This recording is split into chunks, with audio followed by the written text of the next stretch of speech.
Are we live? We should be going live right now. How's everybody doing? My name is Anthony Brian Logan, and you are watching ABL Live. You could be anywhere in the whole wide world, which is right here with me live on the show, and I definitely appreciate you for that. It's a whole lot of stuff going on today. A whole lot of things happening all throughout the week. Where do we even begin? Have you guys seen the LGBTQ, etc. letters in the alphabet community protest at the new Chick-Fil-A in Toronto, Canada? I think it's the only one in Canada, period. Somewhere in there trying to get those delicious sandwiches, just trying to enjoy the beauty that is Chick-fil-A. And then others were in there talking about homophobia, all this, that, and the third. Really kind of crazy things. I'm not sure what they're trying to actually accomplish, but we'll talk about that in a moment. Also, did you guys see that, was it epic? Not epic as far as good, but epic as far as very long CNN Townhall? Did you see Joe Biden looking like a vampire on stage, sounding confused? How about all the other candidates talking about climate change in a really alarmist way? Like if we don't donate to the Church of Al Gore, that we're all just going to burn up in the next 8 years or less. It was really crazy, but we'll talk about that. Also, how about Debra Messing, aka Grace from Will and Grace, talking about black conservatives in a negative way, then coming back and apologizing halfway, not really a full one. Pete Buttigieg talking about the Bible says you can kill a baby up to the point of birth. We'll talk about all that and more on tonight's episode of ABL Live, and I appreciate y'all for being here. Like I said, you could be anywhere in the world, which is right here with me, and I definitely appreciate you for that. If you're just now coming into the stream, please give the video a thumbs up. If you're watching the restream, do the same thing. Also, if you're not subscribed already, I don't know what you're waiting on. Go ahead and subscribe to the channel. I'd appreciate that 1,000%. Also, what else do we have on deck? Oh, Jemele Hill talking about if you are a black athlete, you should go to a black college and leave the quote unquote white college. It's a whole lot of things happening on the left, on news in general. And shout out to all you guys for coming on in here. I definitely appreciate you for joining. Now, where do I begin? Thank you all for being here. A lot of questions I see in the chat. Jim Carrey has a new painting of Mitch McConnell, a new disgusting painting. Jim Carrey, I think something's wrong with that guy. You know, it's really strange. He has a lot of these paintings that are just pretty strange. You know, that dude out of anybody should go on the watch list, 100%. Okay, here's one from Jim Carrey. It says the United Sadists of America. So I'm not sure what's going on here. Is this somebody at the border or something like that? I really don't know what's happening. You know, like people didn't die in the desert before Trump came into office, you know, trying to come into the country illegally. I don't understand why it's celebrated to come into the country illegally. Like, you know, since when could you break the law and then have people out like it's not really a big deal? You know, it's pretty crazy. Yeah, so Jim Carrey, I don't know what's going on with the guy, but you need to tighten up. And I feel like some of these, I feel like these paintings and things that he's into just kind of reveal a person that just ain't all the way there mentally. And it could come from years of being in Hollywood. This may be kind of a normal thing in Hollywood to do. I would not be surprised if he were taught a lot of this from, you know, just being in the Hollywood area, being in the Hollywood scene. I'm seeing some things on here that actually should be illegal. I'm going through his Twitter page, and I was going to place one thing on the screen, but I can't really place that on the screen because it looks kind of illegal. It's one of Trump. Like, it looks like Trump is in a baby crib, and he has like a diaper that's open, and you see his genitalia. It's like, you know, I just don't understand what they are really on in Hollywood. But then again, I do. I know what time it is. It's a really disgusting place. You get disgusting people that are born from that. So I'm not surprised. But what do we have going on here? Now, the Chick-fil-A protest. Have you guys seen that? People laying on the ground protesting Chick-fil-A. My thing about that is you really don't even see those kind of protests in the States over Chick-fil-A. You may see a few people inside of a store randomly, but it's not very common. And when you do see them, a lot of times they come from like the vegetarian or vegan community. Some of the extremists that, want to protect animals like PETA. Speaking of PETA, it was this lady trying to save a bird in hurricane conditions in Virginia Beach. Let me tell you something about PETA. I've seen PETA. I've driven by there before. Their headquarters is right in Norfolk, right on the banks of the Elizabeth River. I'm talking about like right on the water. It's so close and on top of the water, you have to cross a bridge to get past it. Like there's a bridge with water underneath it, of course, and right next to the bridge is PETA. It's right there, right next to the water. So how many habitats in the water did you destroy to put your building right there? Okay, and this random 3,000 IQ ladies out there trying to save a seagull or a pelican or something. It's like, what are you even doing? Just let it fly. It knows how to fly. The wind, will make it be that it can go to where it needs to go. Matter of fact, hold on. Okay. Now, obviously, somebody is filming her doing this.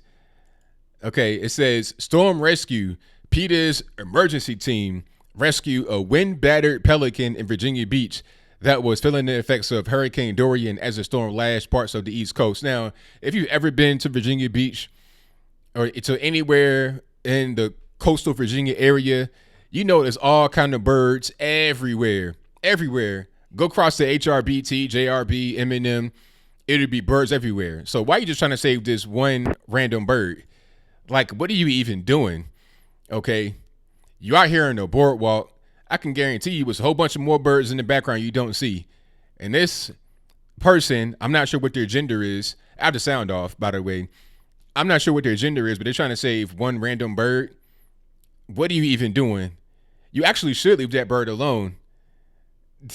Like I don't really know what you're gonna do with it. There's thousands of more birds right there in that general area.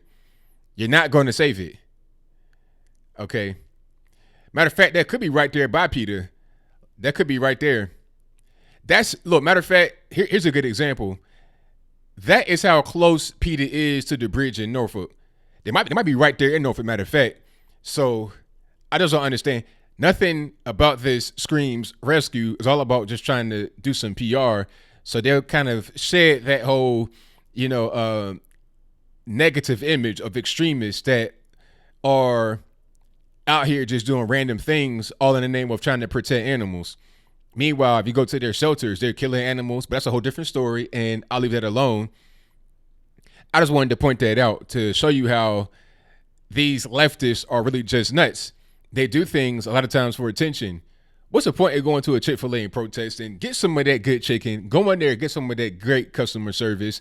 When you go in there and then the sky opens up and then God comes down and smiles at you and hands you a chicken sandwich, you won't have this negative feeling towards Chick-fil-A anymore. You just won't have it. So I think a lot of that just comes from the fact that they never had Chick-fil-A before in their lives. They're not retweeting, pardon me. I'm getting confused with social media, which is what they're getting confused with too. They're repeating the lie that $1.8 million has been donated by Chick-fil-A to charities that are quote unquote anti-LGBT. But how are Christian organizations anti-LGBT? Okay, they're not necessarily pro-LGBT, but they're pro-faith first and foremost. So I guess they think that traditional marriage, one man, one woman is a bad thing, and that really shouldn't be the case. So they want to call that anti-LGBT, but it ain't really the reality of the situation. Chick-fil-A is a Christian company. The people that run it, the Cathys, they're Christian. They believe in their faith. They should be allowed to have that faith rather than have it be challenged by these LGBTQ, ABCDEFG extremist protesters. That's how I feel about it. You never ate Chick-fil-A, Sven. I'm not sure what country you're in, if you're in America or whatever the case may be, but if you ever get a chance to get some Chick-fil-A, just get it one time. As far as fast food is concerned, Chick-fil-A, in my opinion, is right at the top. Zaxby's is right there, but Chick-fil-A is classic. And the customer service is so good. It really is. So, yeah. Thank you, Yogi Fish, who says, who knew Anthony is also a comedian? Jesus likes chicken too. Smile. Hey, thank you for that. I definitely appreciate it. But yeah, they've never had the chicken. If they go in there and get the chicken, I think that their negative views will be reversed. All that anti-LGBT stuff will go out the window. They'll be like, nah, I think I've seen the light. Everything is good now. I'm not going to be a protester anymore. All right. Just experience it. That right there should be what you do. Just go and experience it, and you'll have a great time and get some of that good food. It was funny to see some people land on the ground and others just walking right past them, walking over top of them. That's pretty much me right there. You on the ground, acting up. You know, it's like a baby. You know what? A lot of these individuals are kind of just like babies, like children. When children want to throw a hissy fit or a tantrum in the airport or something like that, I walk right past them. It's like, look, you got to tighten up your child, get them together. You know, I'm not going to pay that child any attention. Now, if it's my child on the ground acting up, then I'm going to get them tightened up right away. But if I'm seeing somebody else's kid on the ground acting up, I'm going to just walk past them like I ain't see them. You know, you see that sometimes, kids crying, acting up. It's like, all right, I'm going to just go to my gate and you can have a nice day. That's pretty much how I carry it. Shout out to Jeremy Schwartz, who says the LGBT community is so intolerant just because Chick-fil-A doesn't support their lifestyle as like an active thing doesn't mean that, hold on, I missed it. I got my thing going too fast. Let me go right past it. Doesn't mean they're denying it either just because they believe differently. Exactly. Just because Chick-fil-A have a Christian point of view as far as the company leaders are concerned does not mean that they hate the LGBT community. It just means that they love themselves and their faith. As simple as that. But some people aren't satisfied with you being able to have your point of view that may not agree with theirs. They want you to agree with them. And if you don't, then they want to try to smear you and try to destroy you. I can have a difference of opinion and be okay with another person who has a difference of opinion. Like we can have different points of view and we can be okay with each other. We don't have to always agree. That's just kind of how it is. Shout out to Kevin Duggan, who says, how was your trip? I guess that was the one I was in Virginia a little while ago. Oh, it was a good trip. Glad to be back in Chattanooga. Thank you for your donation. And thank you to Liz R, who says, ABL, thank you for all your videos. Well, thank you for your donation and your support. I most certainly appreciate you. You know, I couldn't do these videos without you guys' support. I thank y'all for watching, sharing, liking, all that good stuff. 1000%. And shout out to Bucolic Buffalo for your donation. I most certainly appreciate you. Yeah, exactly. Hold on. Exactly. U812. I was thinking the same exact thing. He says, or she, I don't know your gender. They say the folks protesting aren't even gay. Our gay community eats there all the time. Exactly. That's what I'm saying. A lot of them aren't even gay. It's like people that come out and support Black Lives Matter, LIES Matter. Most of them are white. So it's like, how are you going to be part of this group that is talking about how black people are so underprivileged and downtrodden and sad and broke, busted, disgusted, but you're not even part of the community you're trying to advocate for. And you're trying to tell them how bad things are for them. It's like, maybe you should have those that actually are part of the quote unquote community you speak of to speak for themselves. And then they'll tell you what's really going on. You know, when you in the hood, when you in these areas, you really don't hear nobody trying to complain about the white man. I know guys that are in jail, guys that's been in jail. I'm talking about prison, not just, going to jail for a ticket. I know guys that are in jail for life, prison, pardon me. I know guys that did 6 years, 15 years, 12 years in jail, prison. And I never heard them talk about, oh, the white man held me back. The white man did this, the white man did that. The guys I know take responsibility for their actions. They'll be like, yeah, I did that. What they'll say is, I just didn't know different ways and I was trying to get money or, whatever. They're not going to talk about the white man. There may be an excuse, but it's never, oh, I didn't do it. The white man told me to do it. But those that are in this Black Lives Matter situation, I'll tell you, they come from two different kinds of communities, I guess you would call it. The first are just white guilty liberals that want to do something for the black man. The second would be black folks that did not have troubled childhood. You understand? Black folks that come from a nice community that want to help those that did not come from a nice community. They feel guilty. You have black guilt and white guilt. So basically you have guilty liberals from all different walks of life, all different races that want to come help the poor, downtrodden black person. But see, I come from the downtrodden areas, and I know that what they're preaching is just not reality. Okay? That's pretty much how I think the LGBTQ community has with their situation. Shout out to Get a Job. I see you in the chat, boss. You know, great videos with Jesse Lee Peterson. Amazing. Alrighty. And what else we got here? Oh, the CNN Townhall. Now, climate change hysteria is real. I did not know it was this bad until I saw a lot of content from these people on the left. You know, I try to watch everything, including those on the left, but I feel like if I don't watch it for a little while, like a couple of weeks, it gets worse and worse. Because at one point in time, fairly recently, like maybe like 3 months ago, the left were saying, oh, if we don't act on climate change in 12 years, then we're going to be pretty much doomed. I think that might have been AOC's talking point. Now we're already past the stage of doom. We got to prepare now for Armageddon. I mean, I think Beto said he told his son that we're not going to live in a habitable world unless we make some drastic changes very soon. Like we're going to be Mad Max, dystopian future tomorrow. You understand? I'm like, this is really absurd. And my question to anybody that believes that line of thinking would be, what are you really going to do?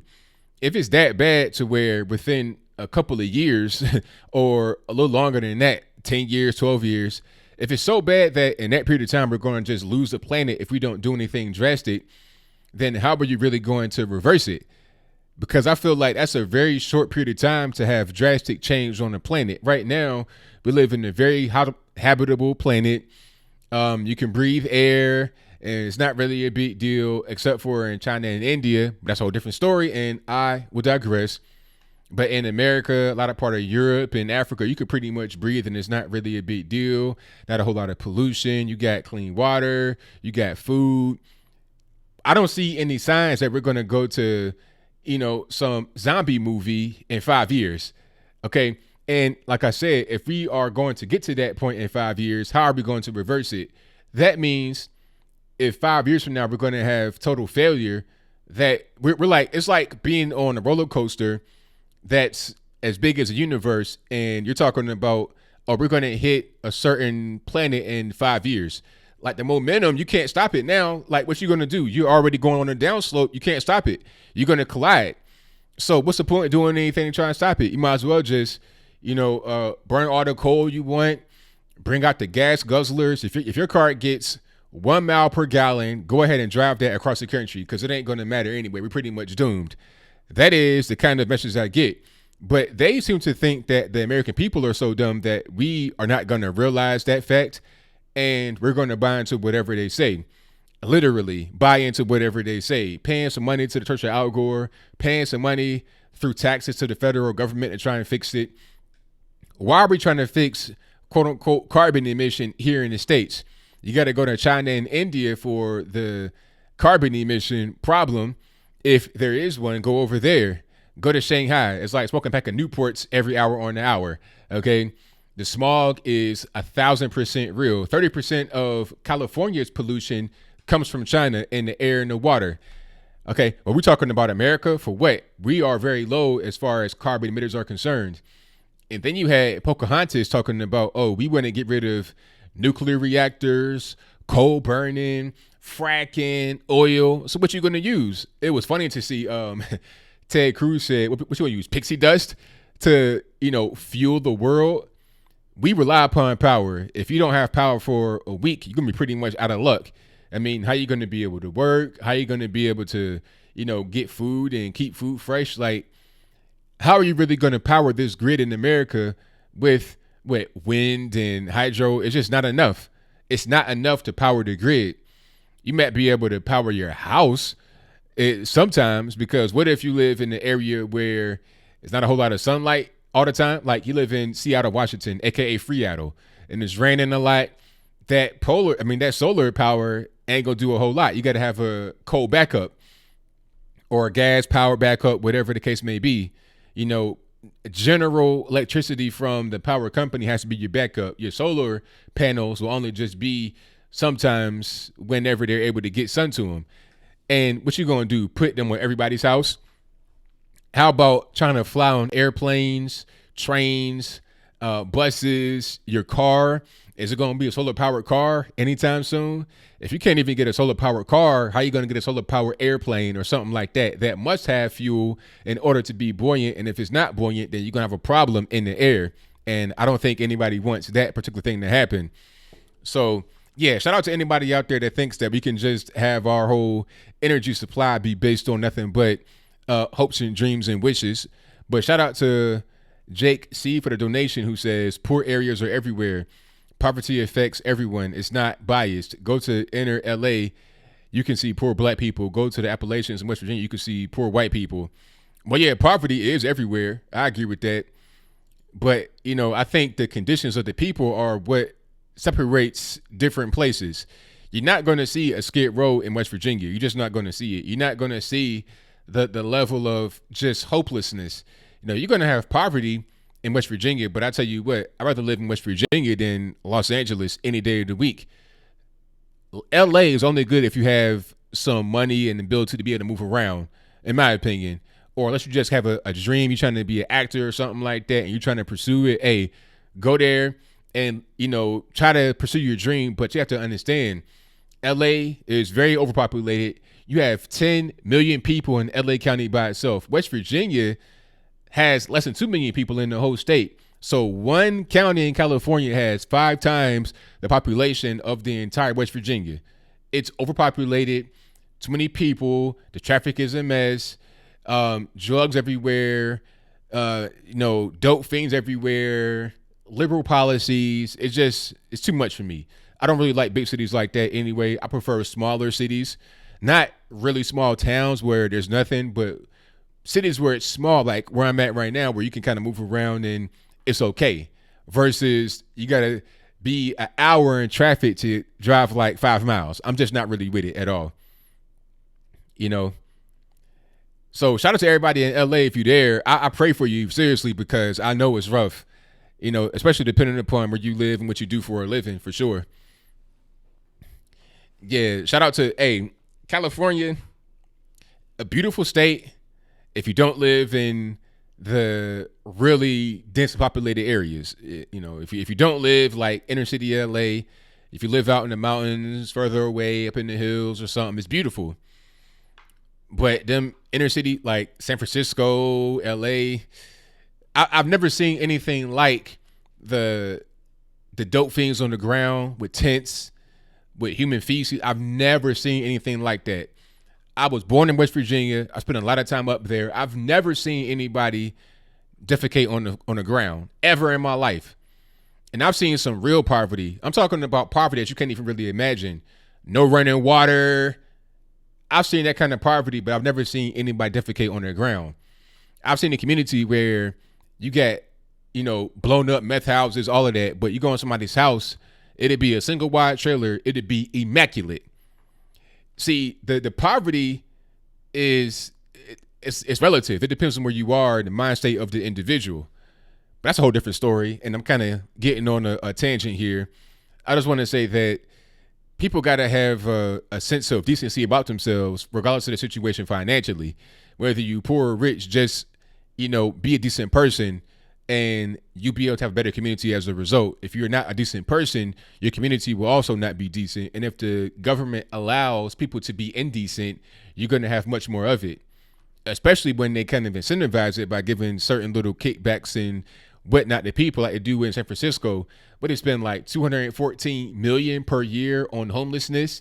You got all kind of NGOs popping up, all kind of, you know, church organizations that aren't really scrupulous, that are coming to quote unquote help the problem, but they're really trying to just get money in their own pocket through grants and donations and whatnot.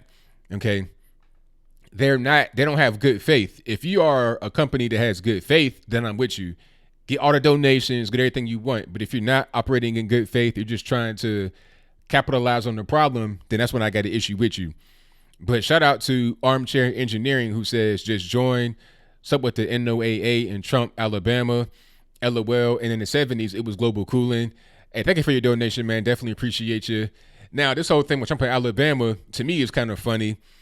You know, they were trying to say that Trump was lying about the hurricane possibly affecting Alabama, but he was showing clips and whatnot of them on the news talking about how it may affect Alabama. I thought that it may affect Alabama as well.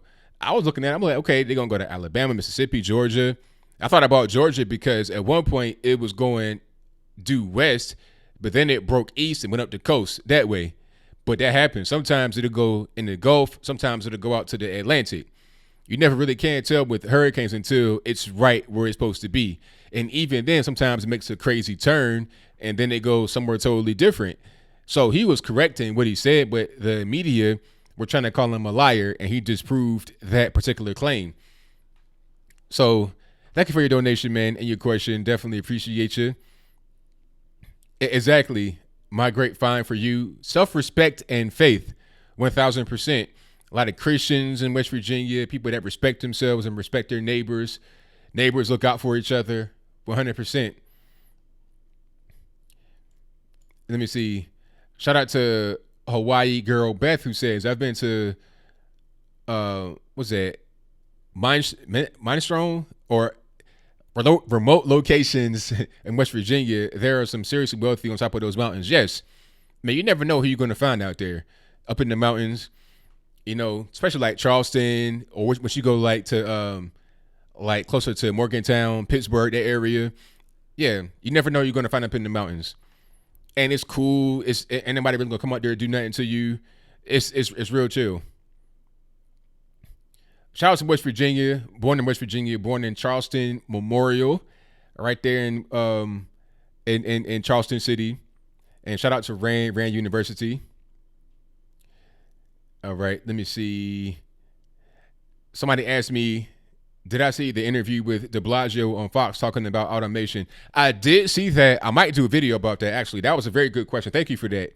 I saw a clip of it, him and Tucker Carlson talking about it, and Tucker asked him a great question. He was like, look, okay, you're trying to import all these quote-unquote undocumented immigrants to work these very low-skilled jobs, you know, sometimes under the table. We ain't gonna talk about that though, so I digress.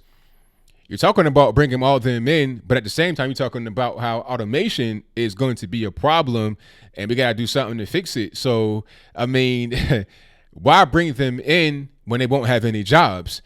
And he did all kind of dances around it. I mean, he was doing some tap dancing, some ballroom dancing. He was doing a little bit of everything to get around that particular question, and it was a good one. Why bring them here if they won't have any jobs? I think automation is kind of it's a boogeyman. It's a scare tactic because there's always been automation. Do you remember at one point in time, America was an agrarian society? I think 90% of Americans worked on the farm or worked in farming or something related to a farm. But now that's much less. Like, I think it's 5% of Americans or less than that, maybe less than 1%. You have many other opportunities economically due to innovation and automation. Okay, remember that guy to come around with the ice truck and he'd give you some ice for your meats and all of this and that. Now you got refrigerators. That's a whole big automation industry right there. But now, because of the refrigerator, you have grocery stores, okay, all over the place. You have food that's able to get shipped to you that you can store in the refrigerator. It's all kind of things that have become automated. People just got to shift. I've experienced automation and the change in it. You just got to be able to shift. When I was probably about 20 or 21, I started off doing club flyers. That was my thing, that I would design club flyers. I print them too. I had a printer in the back of my office one time. I had a Konica Minolta. It'd print 13 by 19, and I had a hydraulic cutter. So I print 4x6 sheets, maybe like 6 up or 9 up, I forget how much it was, on a 13 by 19 sheet of paper, take it to the hydraulic cutter, cut like 2,000 seats at once, put them in the box and deliver them personally. I did that for about 2 years. But then that started to kind of die down once Instagram came about. Everybody put their flyers on Instagram rather than getting an order of 5,000. I send 5,000 off to get, on a game run. But if I can do like 1,000 in house, I can do that right there with the kind of Nota. But anyway, I was doing that for a long time, but then it started to die off. Everybody using Instagram and MySpace and whatnot. Automation came in. Rather than having you print these physical flyers, I can get to more people with just one Instagram post, and I don't need to spend that big amount of money. I don't need a flyer design, really. All I need is just a picture with some words on it, because people don't really care about that too much. They're just on Instagram scrolling, and it's right there in front of their face, rather than being in the store where it's got to catch their eye in 2 seconds and they got to pick it up and look at it, or be on their windshield and look at it. So I had to adjust. Here comes the websites. Websites became easier to do because of automation. You got more tools like WordPress and other, content management systems that are able to get your website done easier. So I went to that, started doing better with that. And then here comes YouTube. I'm on here doing what I'm doing. My point is that even though automation may take one job away, there are other jobs that are created. I mean, look at your phone. How many jobs have been created because of the invention of this? This phone right here, it changed the entire world. Okay, the smartphone in general. The iPhone first, but the smartphone in general changed the world. Look at how many apps. I mean, you got apps making millions of dollars. Like it's the amount of money is just crazy, from app-based games to everything. So don't look at automation as killing one job that will not be replaced. Look at automation as just evolution. You got to be able to adjust. There's not always going to be the same job available for forever. Just like how back in the day, there used to be jobs you can do for forever and you would get a gold watch at the very end. That might not necessarily be the case anymore. Sometimes it is, but it might not always be. But now you're able to be more mobile. You got different ways to be able to move around that are less expensive with planes. Tickets are much less expensive. Automation does help. Don't be afraid of it. You got to be able to adjust. And that might be easier said than done for some of the older guys and girls out there that were used to the old way of doing things. But the new generation, we're used to it because we are in an ever-changing world with technology. Things change rapidly. We're a world dominated by technology. So as technology changes, which it does all the time, we got to change as well. That's just pretty much where we're at right now. Unless you want to live in a more, in a more backward society. Not backward. I don't want to say that. Unless you want to live like in third world. If you want to go to Africa, parts of, Asia, like Southeast Asia or something like that. If you want to go there and live that kind of lifestyle, then go for it. But if you want to be in the modern Western world, you got to be able to move around with the times. That's just kind of how it is. All right. So, and also don't buy into this whole thing about, allowing these undocumented workers into your particular place. They're coming in here, they're starting up businesses, they're developing infrastructure, and they're employing people, they're becoming educated, all of that. You got to have people that are part of a United America that can do different things. Some are good with their hands, some are good with their intellect, some are good with being able to communicate. You got to have all these people that are able to do different things and to be able to be adjustable. All right. Oh, until the EMP. I mean, hey, if an EMP happens, if a solar flare happens, if a meteor hits, if anything can happen, you can have the caldera and Yellowstone blow. I'm not worried about that. Anything can happen to where life is done, and it'll be just like that, and you won't even really know it. But what you going to do? Worry about that, or just keep living your life? It is what it is. All right. Shout out to Osama. He says, what about the black on black crime in South Africa and Nigeria? Xenophobia. Yeah. Oh, I'll talk about that momentarily right quick. What you have in South Africa are Nigerians and South Africans fighting each other. I think the South Africans don't like the Nigerians. This ain't nothing new though. Have you ever seen District 9? That's kind of what was happening right there. In the movie, they showed the quote unquote prawns as outsiders that it didn't want to have in District 9 in South Africa. but they also had actual Nigerians in the movie. Well, they might not have been Nigerian for real, but they were shown as Nigerians. They were coming in there selling drugs and stuff like that. It's the same thing going on in reality right now. The Nigerians would come with different drugs and different kinds of ways of doing things that the South Africans don't like. So now they're going to fight amongst each other. You know, people don't really want to call that xenophobia. I don't think it really is, but it might be. But if that were, like, let's say white Americans fighting the quote unquote undocumented immigrants, it'd be called xenophobia or worse than that. But since it's black on black, it's kind of ignored and kind of pushed under the table. That's kind of how politics operate at this particular point in time. District 9 was a fantastic movie. Yes, it was. 1,000%. I saw Elysium. I wasn't really feeling it. I'm waiting for District 10 to come out. And Neil Blomkamp, didn't he produce other things, like video games too, if I'm not mistaken? Yeah, did it have MAGA hats? No. No, not at all. And the Chinese are definitely taking over. Like, that's the biggest elephant. I keep telling folks that China are pretty much dominating Africa. And people tell me, "Oh no, ABL, they're doing business. It's mutually beneficial." When China goes to Nigeria and they say, "Hey, we're going to build you a railroad, but we want 4 plots of oil in return," is that a fair trade? Okay. When they go to, let's say, Sri Lanka, I know it's not Africa, but bear with me. When they go to Sri Lanka and tell them, "Hey, you guys need a port in your country, we'll build one for you. We'll loan you some money. You can pay us to build it, and you just pay it off whenever you get the money back." You know, it's free of interest charges, maybe. Just pay us back. It'll be all good. But then when the port does not have traffic, which is not, because it might be controlled by the Chinese, but that's a whole different story. When the port does not get traffic, when they can't pay their money back, China comes back and says, "Hey, you're not paying that loan back like we agreed upon. How about we do this? How about we just take that back for 100 years on a lease?"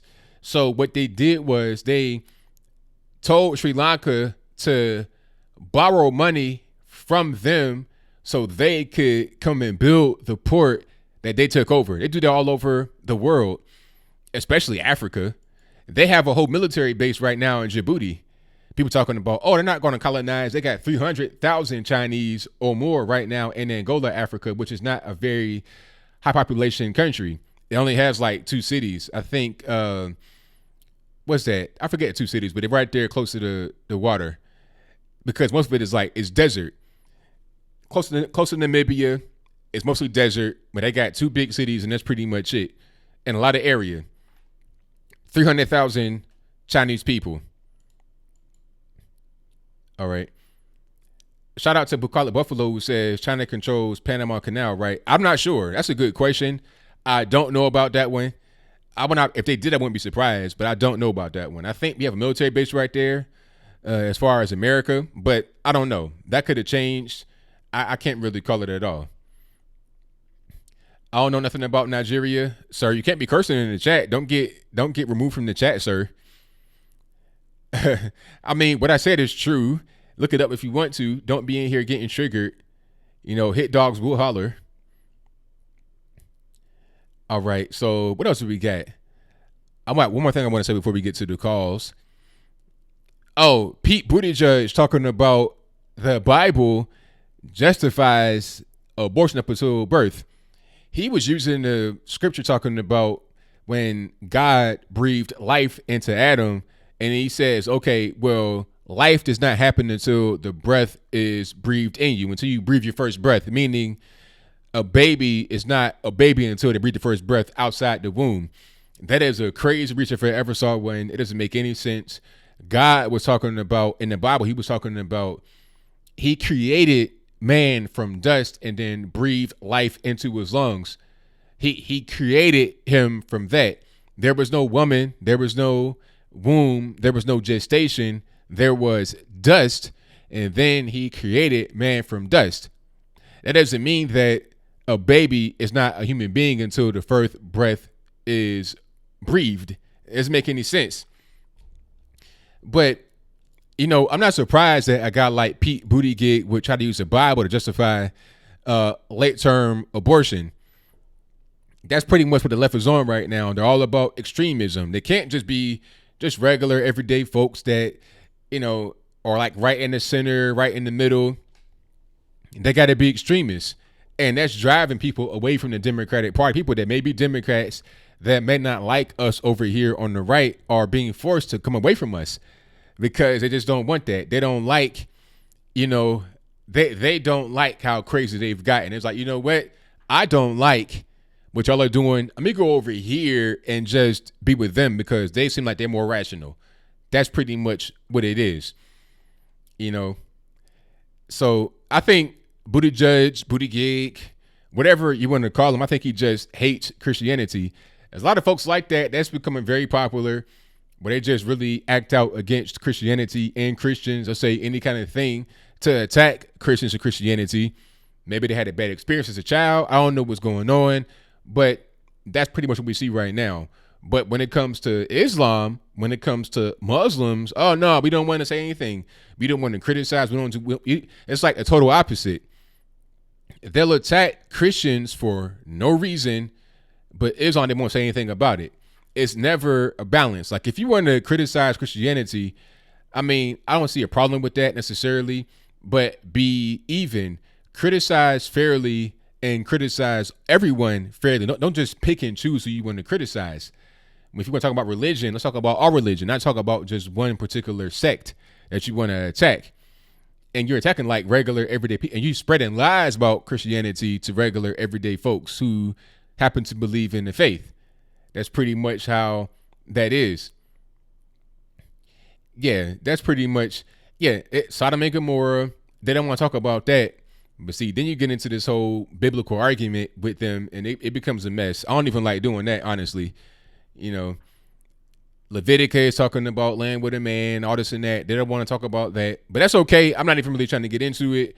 But people like Buttigieg should not get into the religious argument, because all you're going to do is just say stuff that's wrong, offend people, and paint yourself as more extreme than you may want to be.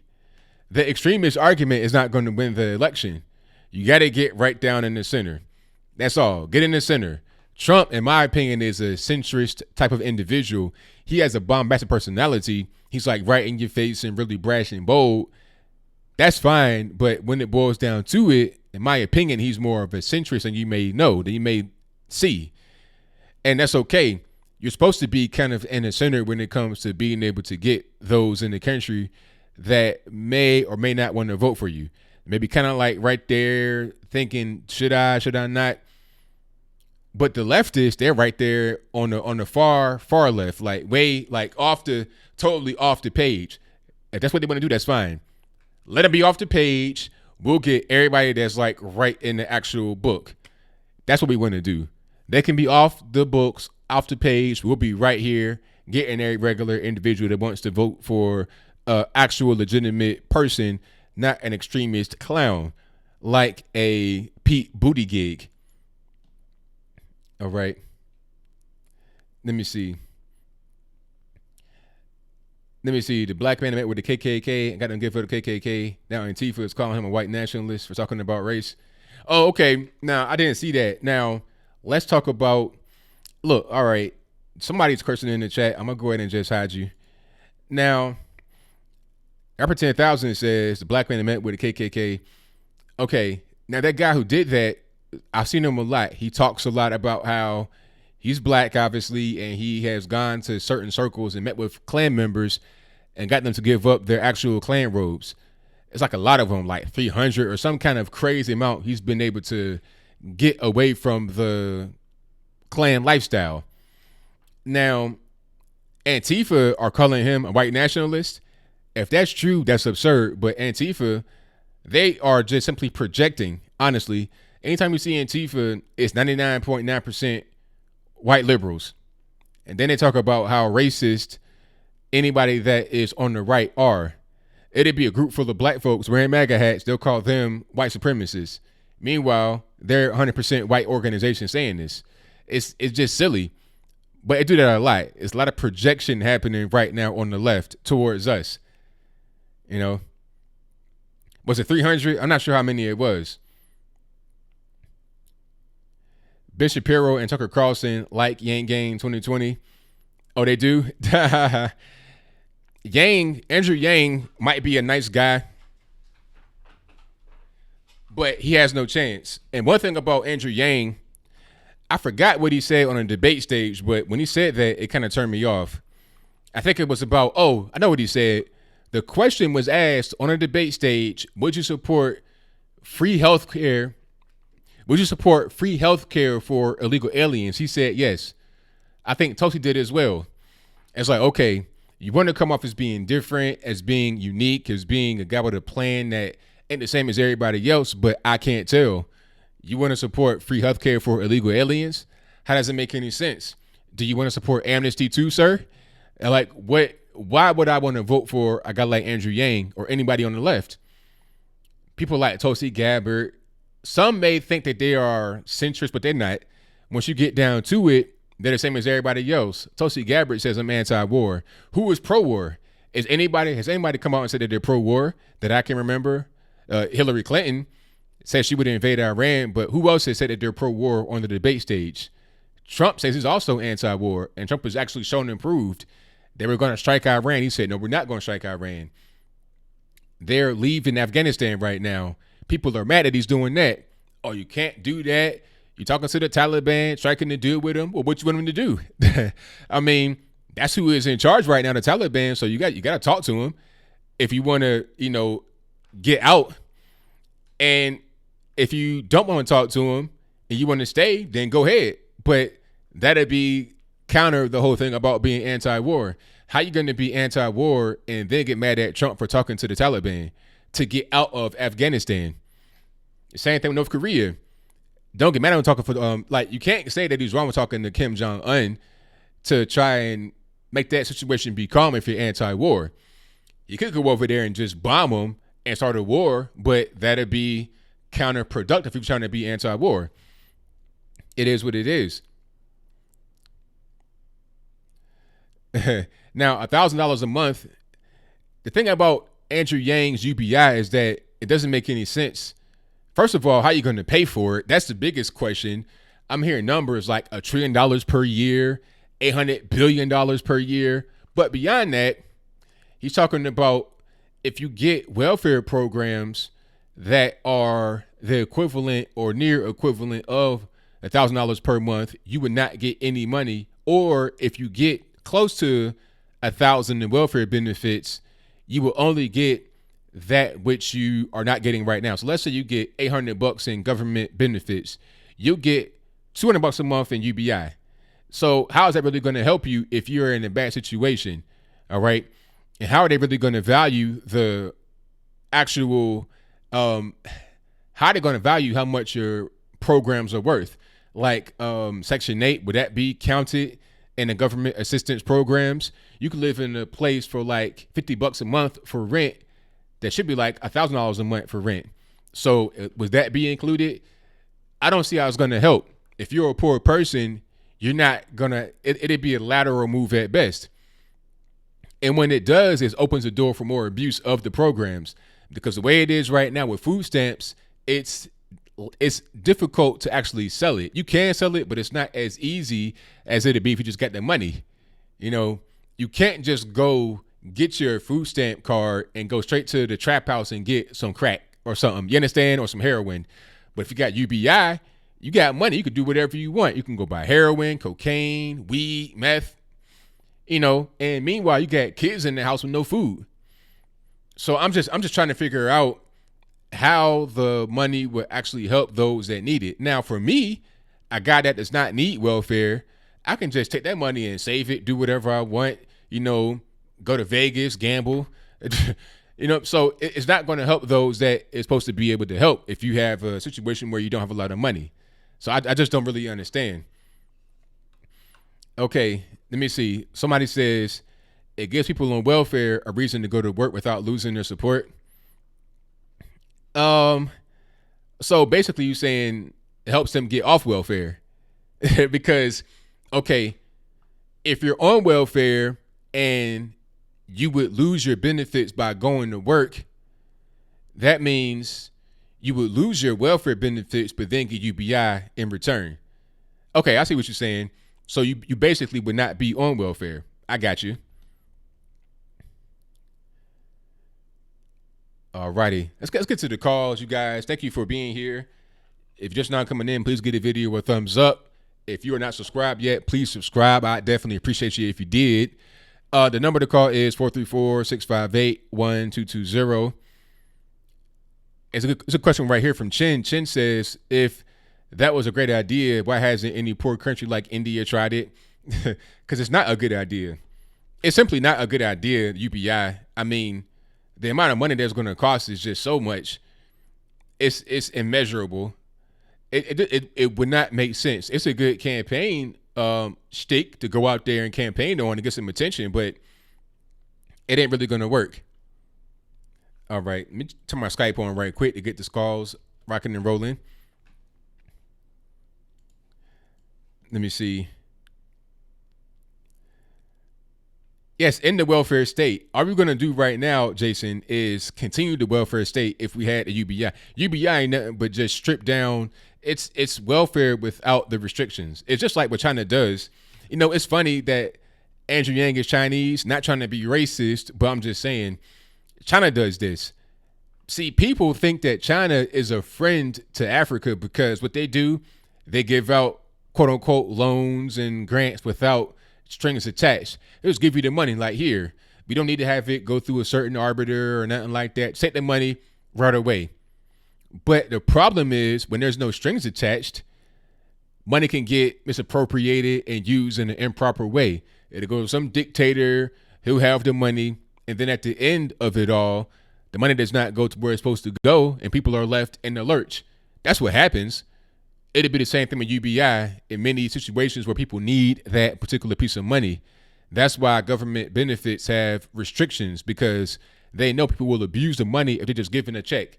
Because you could just say, okay, you need some food. Here's $1,000 per month right now. We could just say, rather than getting food stamps, take the cash. But we know that it get abused, or it'd be easier to abuse than it is right now. It's simple. But we'll move on. Let me tighten up my phone situation here. I'll see you guys calling. I'll get you on in just a moment. Y'all just hang tight.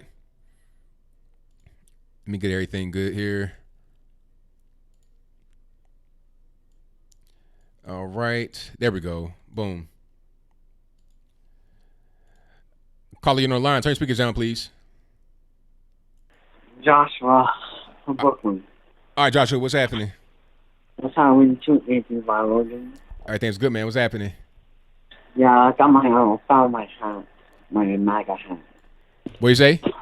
I found my MAGA hat. You say you found your MAGA hat? Where is it at? In my closet because my mother took it for a third time. Have you been able to wear it like around the area you're at? No, I haven't worn it outside. Yep. Because my mom might throw it away. Yeah, man. I know it's crazy out there in New York, man. So you got to be careful for sure. Yeah. Anyway, I want to talk about the Chick-Fil-A protest. And let me tell you something about these people. They're not lesbian, gay, bisexual, or trans. Like, I'm bisexual. These people are weirdos. Some of them are weirdos because, like Chick-fil-A is a Christian company, but it's not anti-LGBT. It's not like the Middle East where if you're gay, you could probably get killed over there. They're not. They're like friendly people, kind, sweet, and with delicious food. And these weirdos are protesting them because they think that $800 million is going toward like so-called anti-LGBT company places, but they're not. They just donated them to other Christian companies. That's right. No, but see, what they're doing right now is just repeating what they see from the mainstream media, because I've seen articles where they say that exact same thing. All they do is just see that headline. They don't read it. They don't look into it. They just read the headline, spout it out at the protest, because it's just driven by whatever they want to believe from the mainstream media that's negative against those they see as conservative and or Christian. Right, absolutely. Like, like there are the fringe, minority of the community, but they're the loudest. That's right. Yeah. And so, like that's a lot of like conservatives not hate, but a distaste towards the LGBT community, which is sad because there's some really, really good people in the LGBT community, like Scott Presley, the gay Republicans, the two most well-known ones, and that's all thing around our head. They're Trump supporters as well. So, My man, Rob Smith. oh yeah, Rob Smith, yeah. But it's the minority that is the loudest. That's why the concerns had distaste for the community. That's right. And like speaking of like concern, how you hear about the Chinese concern that is getting a lot of flack recently? Now, what happened? Um, the former Miss Michigan that got Oh, you talking about Kathy Zhu? yeah, Kathy Zhu. Yeah. She's getting a lot of flack recently because she went to an LGBT pride event and lots of like these mean comments from so-called conservatives calling her a Ching Chong conservative. Nah. I think I saw that. I think what happened was some people said that, but it wasn't like a majority. You know how it is on Twitter, where you might get 1,000 comments that say, "Hey, you're great. I love what you're doing. Keep it up." You might have one person or two people that say, "Oh, I hate that. You're doing terrible." You respond to that and blow it up as if it's the majority when it's not really that. Right, but here's been a lot of like mainstream conservatives like Paul Joseph Watson and Caitlin Bennett are like, this is not like conservatives. This is more like a libertarian type of stance. Well, I agree with that. It's more libertarian. Ain't nothing wrong with that.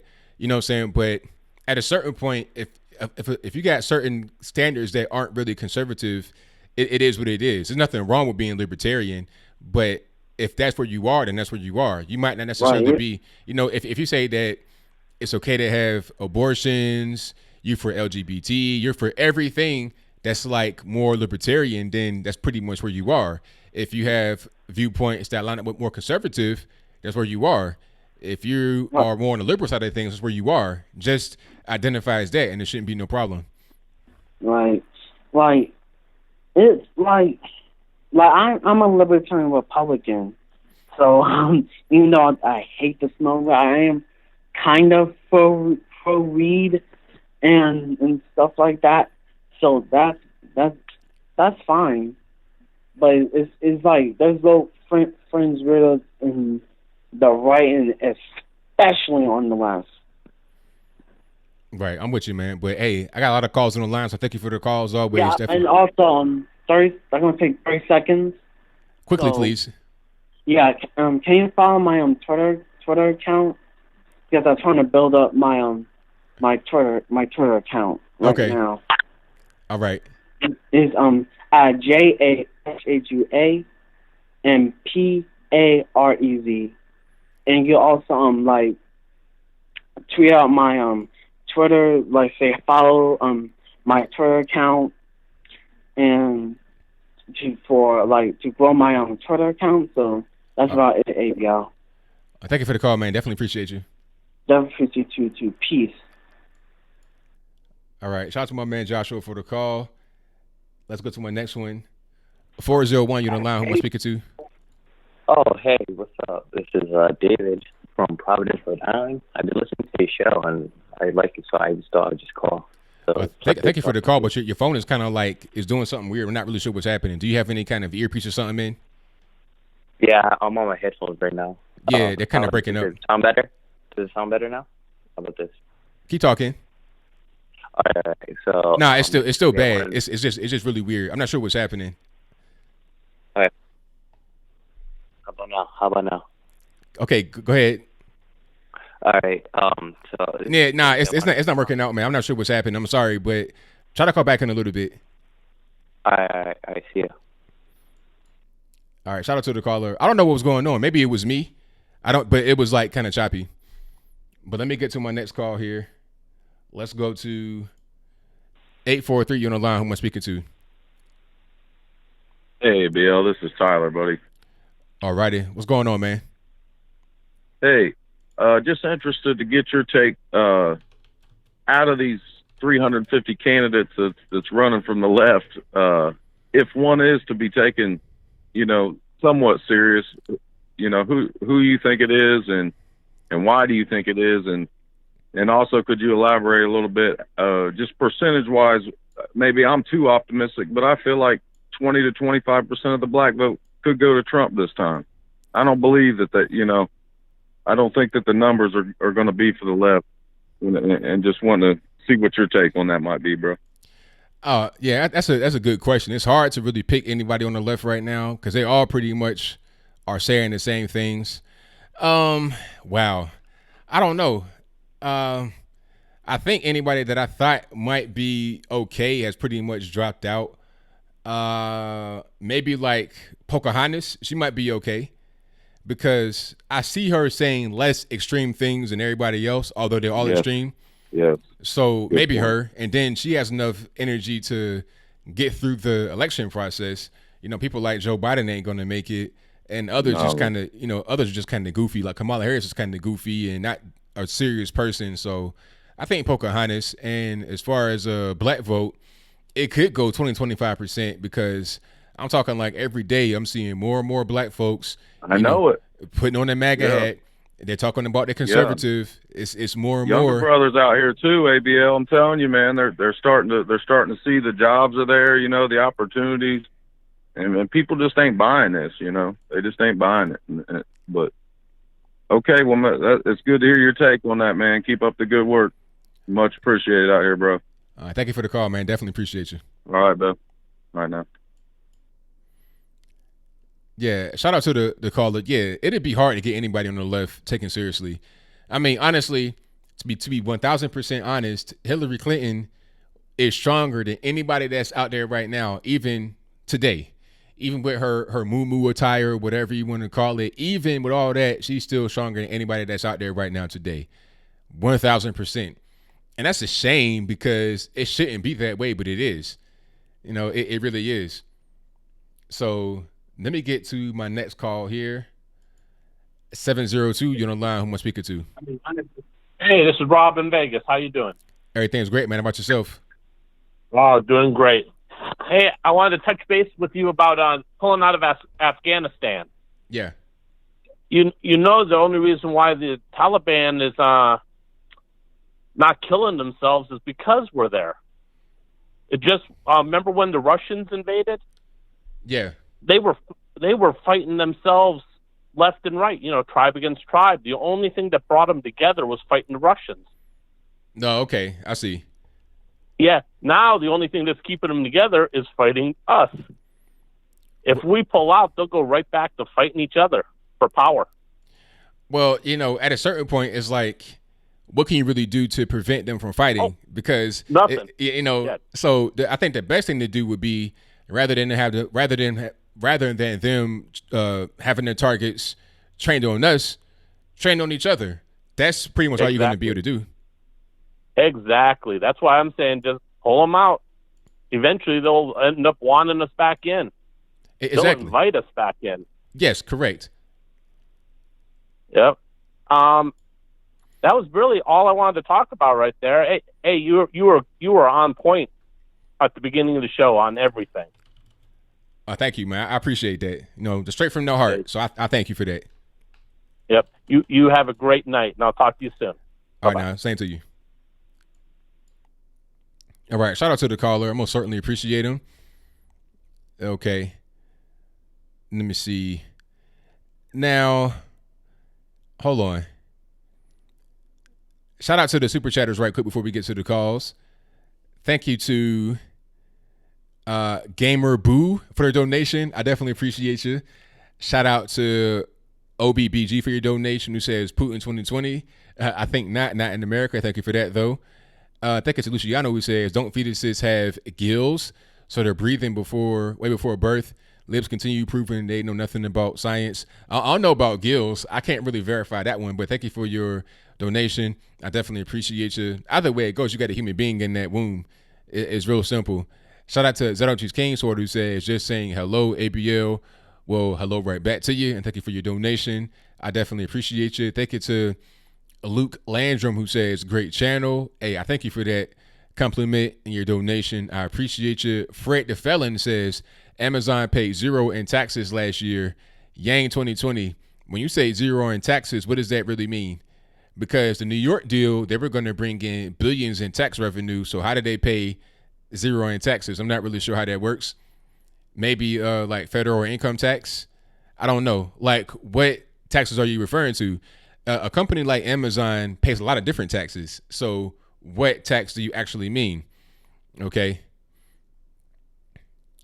Let me see. I'm reading something right here that says for 2018, they reported owing $322 million in taxes to U.S. state governments and more $563 million to the rest of the world.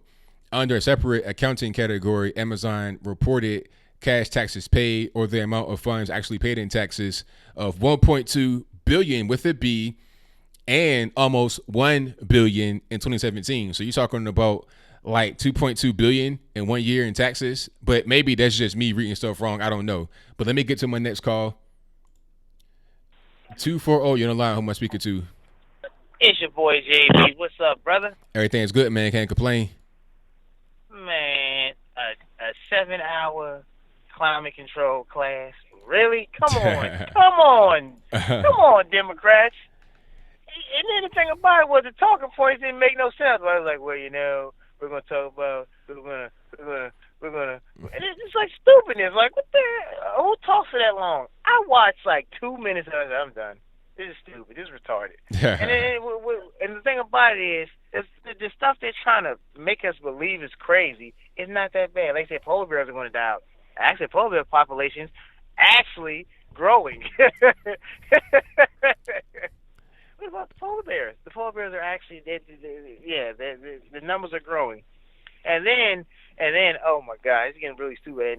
And then Buttigieg act like he's a preacher now. Right. And then so he gets married in a Catholic church, which is so illegal. They're against homosexualism, but we ain't gonna talk about that. I'm just saying. Right. You know what I'm saying, ABL? Like he want to quote scripture, do all this. It's like, look, don't quote no scripture. Just go out there, talk about your campaign, your politics. Don't do the scripture stuff. You're not a pastor, sir. Exactly. Yeah, that's right. That's right. And that's why I'm so mad about everybody. They like you got to come out and walk on smoke. We listen to Tupac, and you got Buttigieg quoting preaching stuff to people about how they say, dude, you are the epitome of what God does not like in any religion. I'm not a religious person like that. Not against gay people, nothing, but you're the epitome of it. They say marriage is between man and woman, not Tim and Tim. That means nothing. But I'm not trying to be sexist. And I'm not against it. But it's your lifestyle. Do what you want to do. But don't quote something that doesn't really pertain to you. That in real life, that any other people are so scared not to say anything to them because it's not politically correct. And that's the thing I hate about society now. That we're so concerned with everything but the issues. Like we're so concerned with climate change, and we got homeless people here. We're so concerned with illegals, and we can't take care of our own people, our own homeless veterans, our own homeless people in general. We got black kids starving right now. Am I right, ABL? That's right. You got people on the street, homeless, nowhere to live, living in filth. But meanwhile, we're talking about bringing in illegal aliens and trying to help them. It's like, wait a minute, we got our own people right here on the ground. You're just going to walk right over them, pretend they ain't there, and then go speak to somebody else about how they can help them that's not even citizens. It's totally 1,000% unfair. Exactly, and this is why the left is losing, because they're trying to appeal to a 1% of the population, the homosexuals, and the people, and they forgot about Middle America, and that's what, and this is why they want to get rid of electoral college, because they said, hey, we can win popular when we know we can win New York State, we win over California. But what about the middle states? So it's basically trying to say your vote don't count. And that's what I was trying to explain to people when they say, let's talk United States. Yes, it means everything. Because that means your vote doesn't count. If you live in West Virginia or if you live somewhere like maybe the middle of Maine or something, you know what I'm saying? That's Small right. states are going to count. And I say to people, I said, if you guys better do your research. Like they said, the Betsy Ross flag race. I said, look, the Betsy flag is not racist. I said, do your history. And I had a quick conversation with somebody their whole mind. They said, you're right. I said, he looked up his Google. I said, yeah, she wasn't racist. She's a Quaker. They're not racist. Her husband fought in the war to free us. And I said, whether you guys know it or not, newsflash, if it wasn't for white people, we wouldn't be free. If the white people would say, hey, this is wrong, and they fought for us. And then they gathered up and they fought for us again. And I said, this is what I try to tell somebody. They're trying to create victims out of us. Am I right, ABL? 100%. Well, ABL, I'm going to let you go right now, brother man. But before I leave, how far are you in Days Gone? I put it down, man. I had to move on to some other games, man. I might go back to it, but I'm nowhere right now. You're fired, ABL. All right. Have a nice day, ABL. Pleasure talking to you, brother. Thank you for the call, man. Definitely appreciate you. All right. Peace. All right. Thank you to my man, JB, for the call. Most certainly appreciate him. And thank you all for being here. Definitely appreciate you guys. If you're just now coming into the stream, please give the video a thumbs up. Hit the like button. That'll help me out tremendously. Also, share the video. And if you're not subscribed, go ahead and do that as well. I'd appreciate it. But let me get to my next call. 559, you know now who I'm speaking to. Hi, this is Josh. How you doing? Everything's good, man. About yourself? I'm doing good. I just wanted to talk about the whole CNN Townhall special thing about climate change. Yes.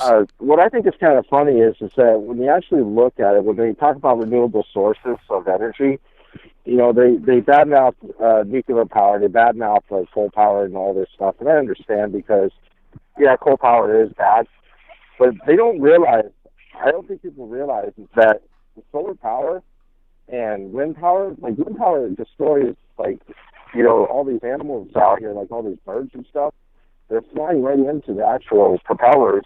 And then with solar power, when you actually look at it, the byproduct is actually highly toxic and very dangerous. If people go online and actually look it up, they actually do research behind it, they'll see that like the byproduct of solar panels is actually extremely dangerous for the environment.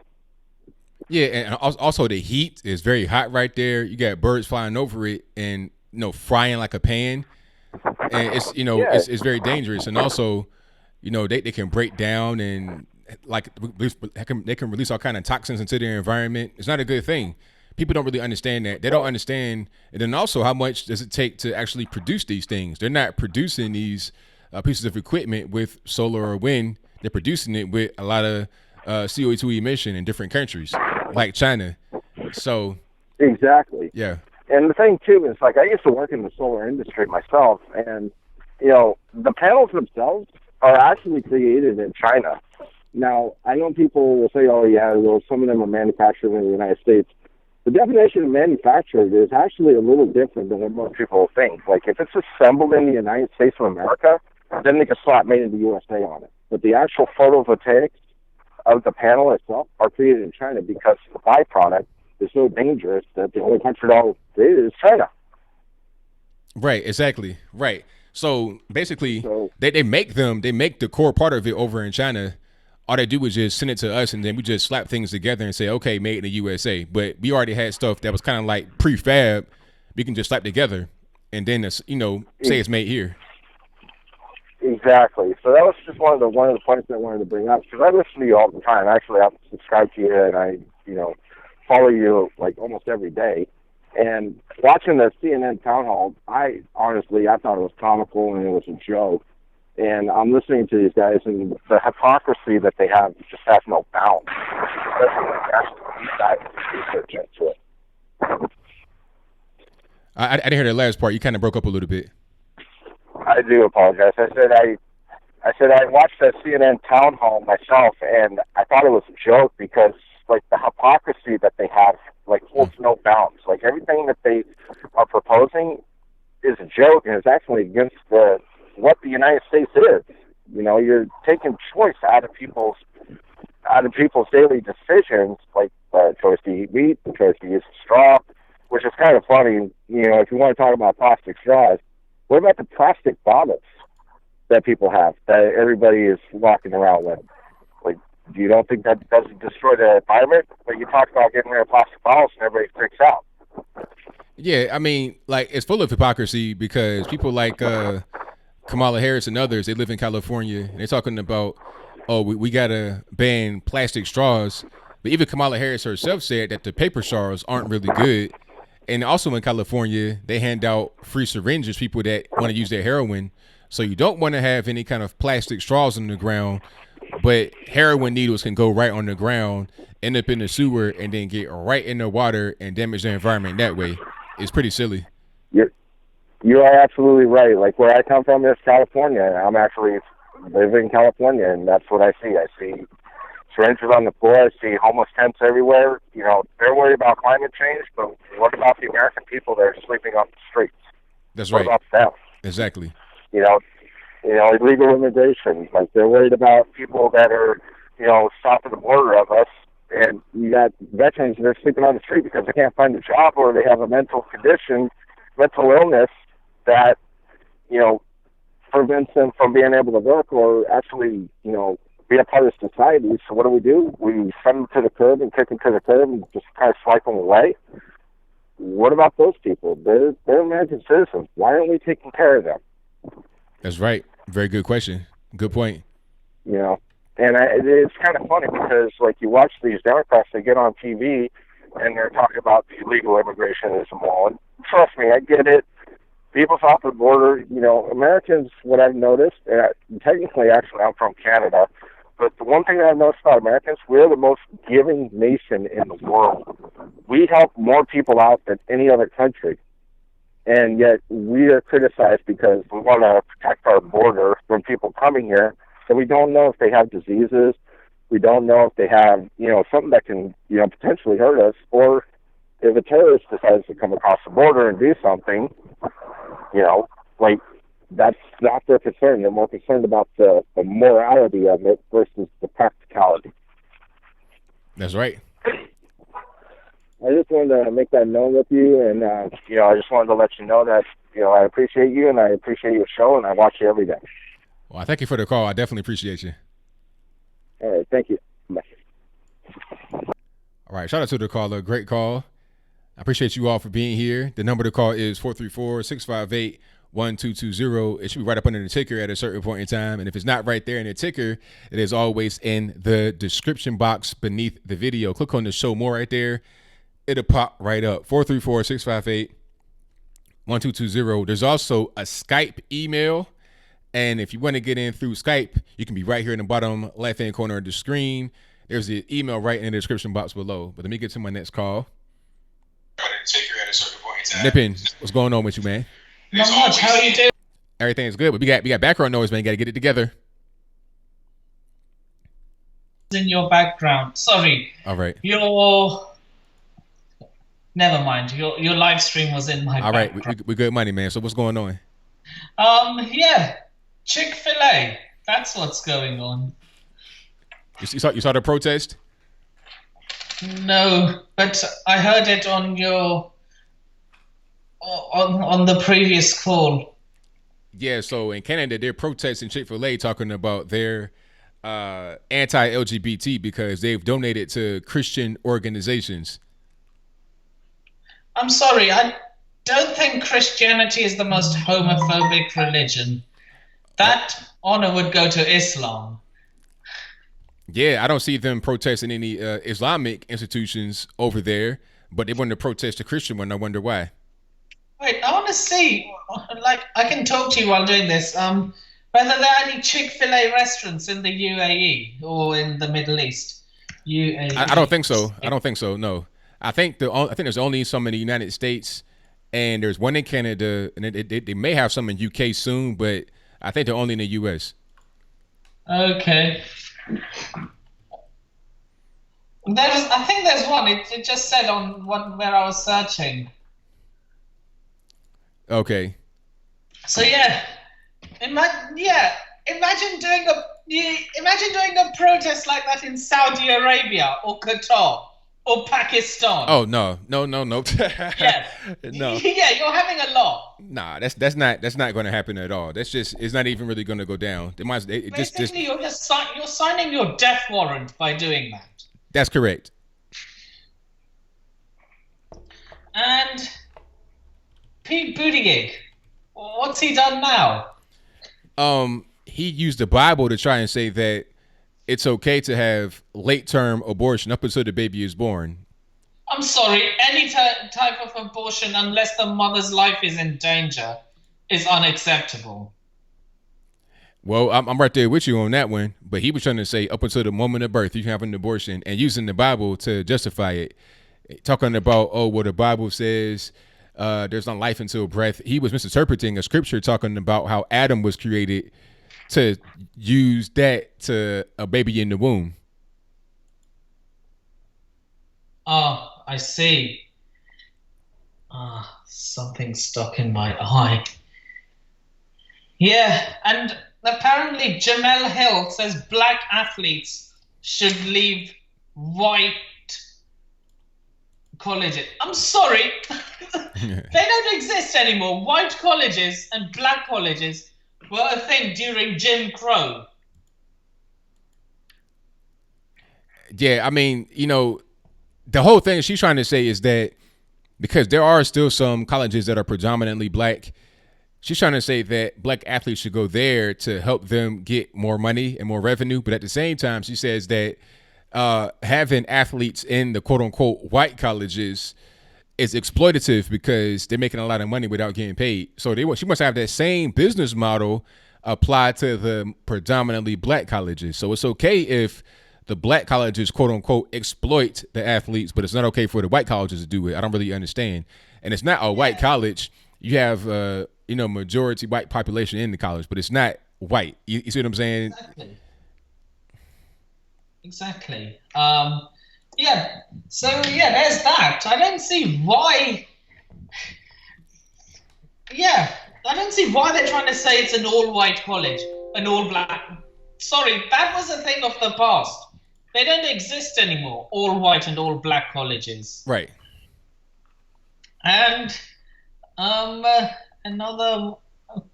Yeah, Brexit is still going on. He's trying to. I saw people coming home on the metro system carrying protest boards like Boris out, Johnson out. We want no, we do not want Corbyn. That's the last thing we need. Right. Yeah. That's not really the way to go. So, do you think you're going to have a Brexit deal anytime soon? Is that going to happen? I just want a Brexit. I don't care if it's with a deal or no deal.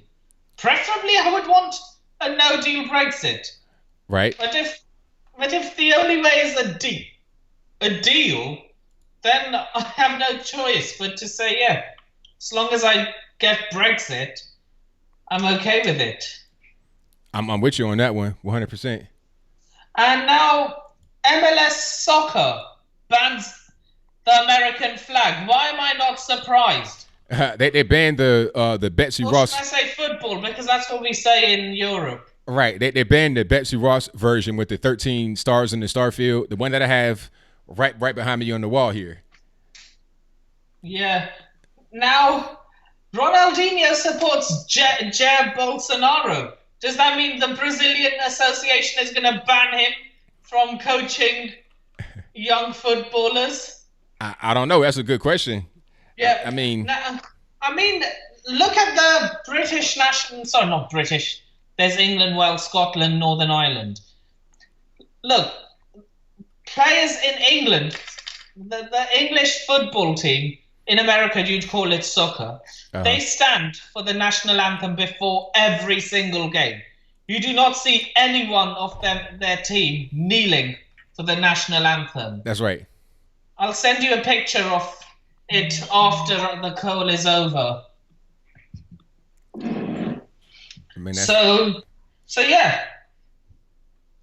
Over here, football, you call it soccer, is actually treated like a proper sport. Stand for the national anthem, sing. Okay, you don't have to sing, but at least stand. You might not know the lyrics, You should at least stand for it. Right. Absolutely. And now the CNN town hall fiasco is going on, is it? Well, it's over now. It was in your... And Debra's missing. Messing. Debra messing, yeah. Sorry. It's all good. Hey, I got a lot of calls on online nipping, so we got to go ahead and wrap it on up. Anyway, yeah, it was nice talking to you, ABL. Oh, as always, man. Definitely appreciate your call. Yeah, I shall most likely see you on Wednesday. Alrighty. Wednesday it is. Yeah, I'll see you on Wednesday. Alrighty. Wednesday your time, Thursday mine. That's right. I shall see you Wednesday. Alrighty. Peace. Peace. All right. Thanks, Input, for the call. Most certainly appreciate them. Got a lot more calls on the line. I thank you all for being here. The number to call is 434-658-1220. And let's go ahead and get to my next call. 720, you're on the line. Who am I speaking to? Hey, ABL. This is Russ from Denver. How you doing, man? Everything's great. How about yourself? So far, so good. I was just listening to Rush the other day, and he was talking about 5 congressional Republicans in the state of Texas that are retiring. Yeah. And I was just thinking, I kind of have some mixed feelings on this. A part of me says, good, get rid of the rhinos, put some Trump allies in there. And another part of me says, well, wait a minute. Last year we had, close to 60 Republicans retire, and which was one of the reasons we lost the House. And I'm just thinking, if more Republicans in the House are retiring, then my concern is that the Democrats could possibly retain the House in 2020, even though I'm thinking, well, wait a minute, that's impossible, because we know that Trump's got a plan. He's going to try to, win, and we'll definitely get him over the finish line. But there are a lot of Democrats in the districts that Trump won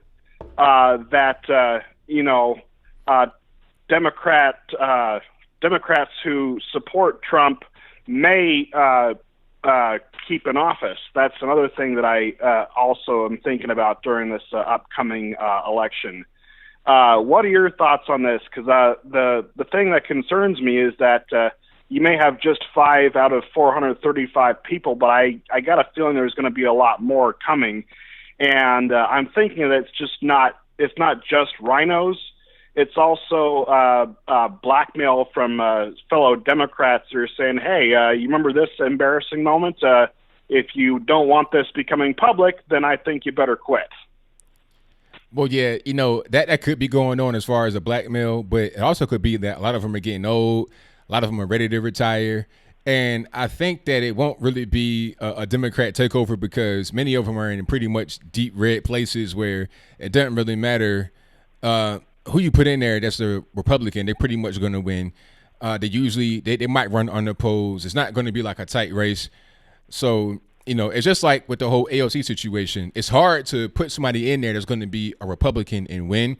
That's why she was able to come in there and pretty much take over. Joe Crowley thought he had it sewn up, never really has any competition. Here she comes with money and influence behind her, and she wins. But it wouldn't have happened if she were a Republican, in my humble opinion. People in that district are going to vote Democrat regardless of what. So I think a lot of those places are going to be pretty much safe, but it could be some blackmail going on, kind of like, I know what you did last summer. I got some information on you that could be happening, but I think those districts are pretty much safe. Well, I'm sure hoping so, because I know that the state of Texas is kind of turning into a battleground state due to the recent demographic shifts. You have people from the West Coast, like Oregon, Washington, and mainly California, moving down there, and they claim that they're moving because the taxes and everything are too high, but yet they bring their leftist ideology with them and then end up corrupting red safe areas. So I just got a feeling that, we need to, treat the state of Texas personally as a battleground and not just take it for granted, because, otherwise, we have, there's a good possibility that in the future we can end up losing Texas to the Democrats. I mean, I'm not really sure. I mean, that's kind of far away. That's a far and away chance that we lose Texas to the Democrats, because this is so big and it's so deeply red. It's hard to do that. You know, it's kind of like Georgia. People talk about Georgia going to the Democrats, but you really only have Atlanta, which is really big in the capital. But outside of that, it's deep red. So it's hard to lose a state like that, really. So I doubt it, especially since we get the wall going up. That's going to really help it. So yeah, I think it's a valid concern, but I don't think it's going to actually happen. Well, yeah, I'm hoping so. And I just, what I want is for some good Trump allies to step up to the plate and run for the seats that these Republicans are retiring from, because we do need more Trump allies. Because I just, especially in the Senate, we just got way too many rhinos right now. They're kind of joining the Democrats and obstructing the agenda that we all voted on. So, but I just don't want what happened last year to happen in 2020, because that would really make it hard for President Trump to implement his agenda. I agree with you 100%. So, anyhow, this is just kind of what I want to talk about. I heard it on Rush the other day, and it just kind of got me a little freaked out a bit. But I'm still optimistic. I've got a feeling that we're all going to band together and put Trump over the finish line, because the candidates that are running against Trump now, they've got nothing. Okay, they're going way too far to the left, and when it comes time to choose a nominee, like who are they going to pick? There's really no one that I think could stand on that stage against President Trump and win. Especially if you put Joe Biden up there. Joe Biden would be eviscerated. Oh, Joe Biden has absolutely no chance at all. It'd be pretty much a wrap if he was to get there on a debate stage. I mean, he fall apart. He's having trouble with the town hall where it's just him and no other candidates on the stage with him. He barely knows where he is, who he is. It'd be a mess.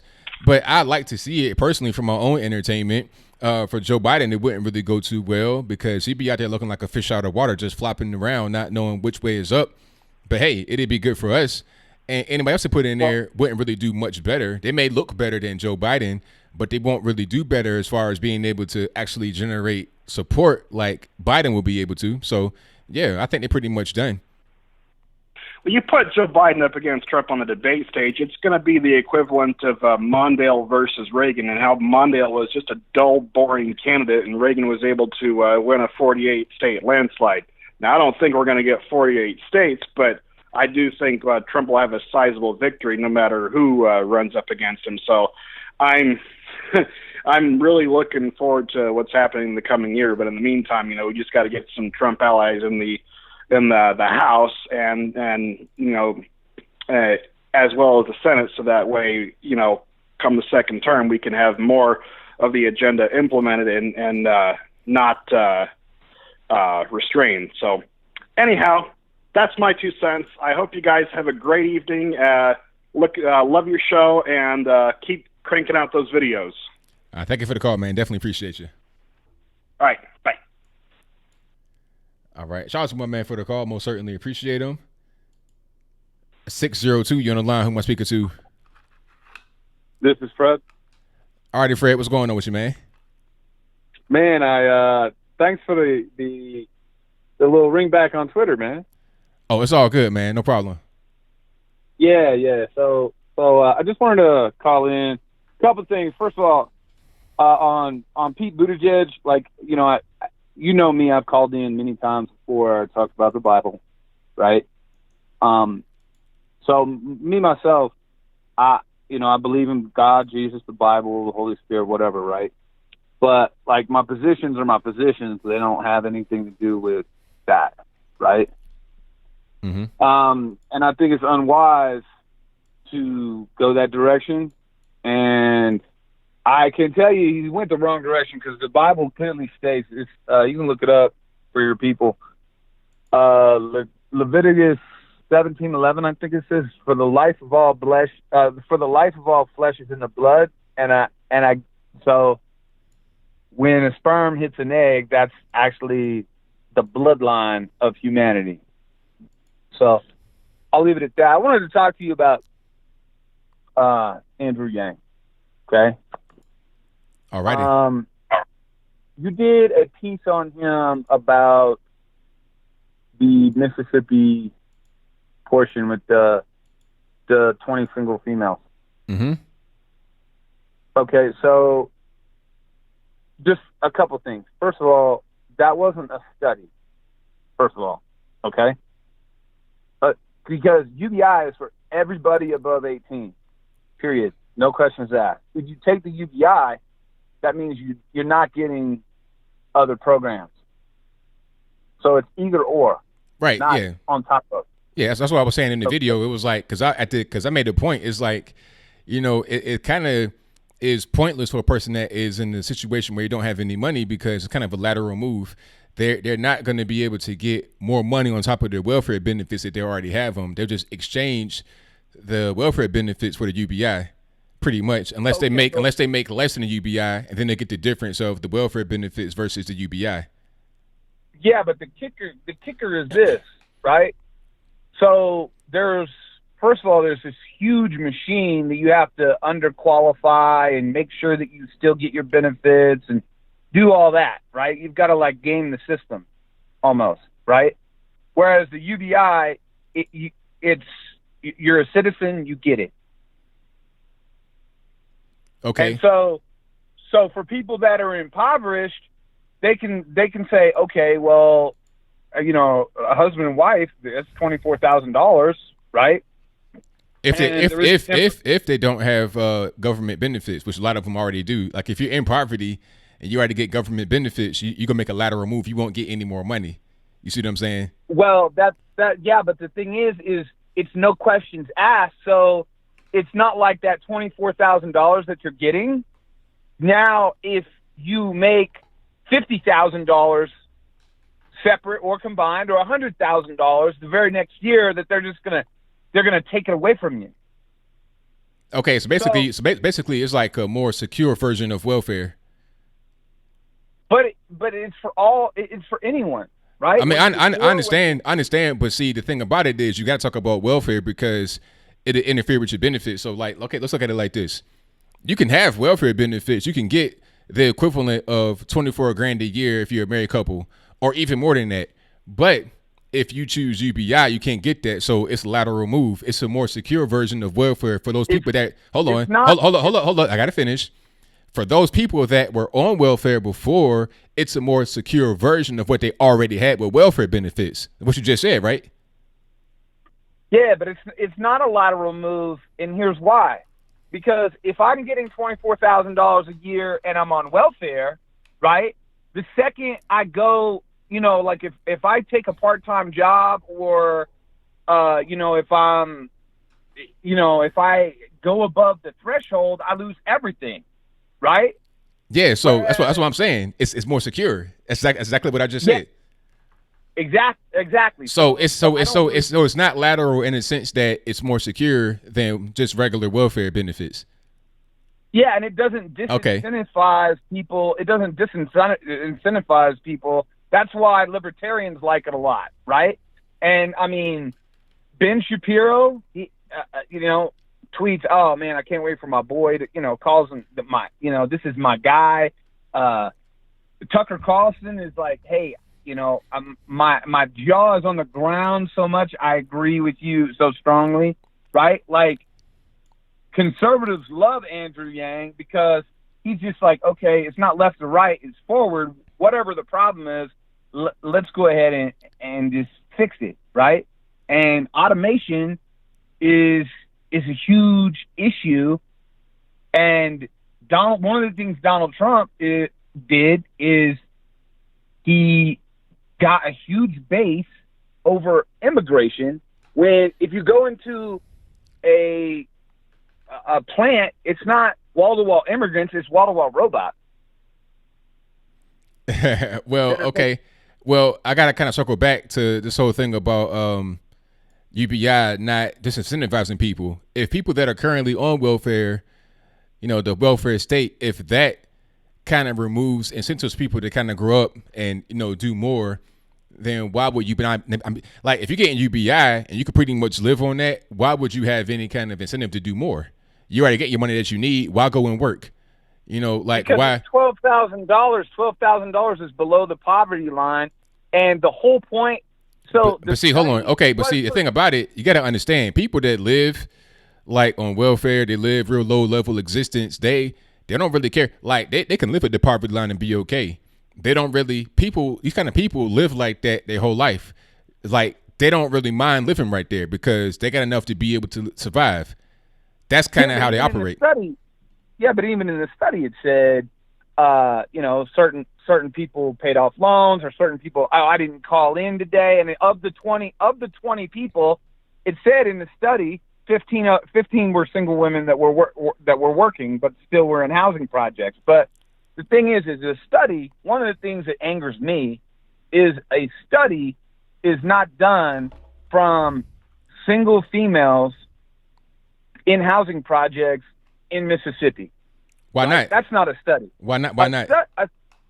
Because a study is done with Jewish people and Asians and retirees and white people over 50, white people under 50, college kids, everybody, because that is what UBI is going to be.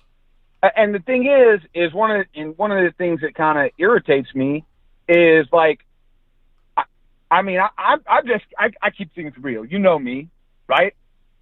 Among the people that they could have done the supposed study, right? Like, first of all, Mississippi is like it's one of the poorest states in the union. Mm-hmm. Okay, and then people in housing projects, and people that are single moms, I venture to say, right? They're not really all that great in terms of decision-making process. Right? Yeah. I'm not saying not all, but most. Right? So the thing is it wasn't a study, it was a hit piece. Right? No, I mean, okay. I gotta kick back on that though, because hold on. Hold on, Fred, sir. Gotta let me talk. Now, I gotta kick back on that because part of what Andrew Yang was saying is we're trying to help those that are in poverty, right? So why not go to a very poor place with very poor people? You're trying to help them, so why not talk about them specifically? Okay, if it's about, hold on, if part of it, not all of it, but if part of it is trying to help poor people, then why not see how poor people would respond to the whole thing? That's not a hit piece. You just get in the targeted group, which you're claiming that you're going to be able to help. So let's think about this logically. 74% of Americans can't.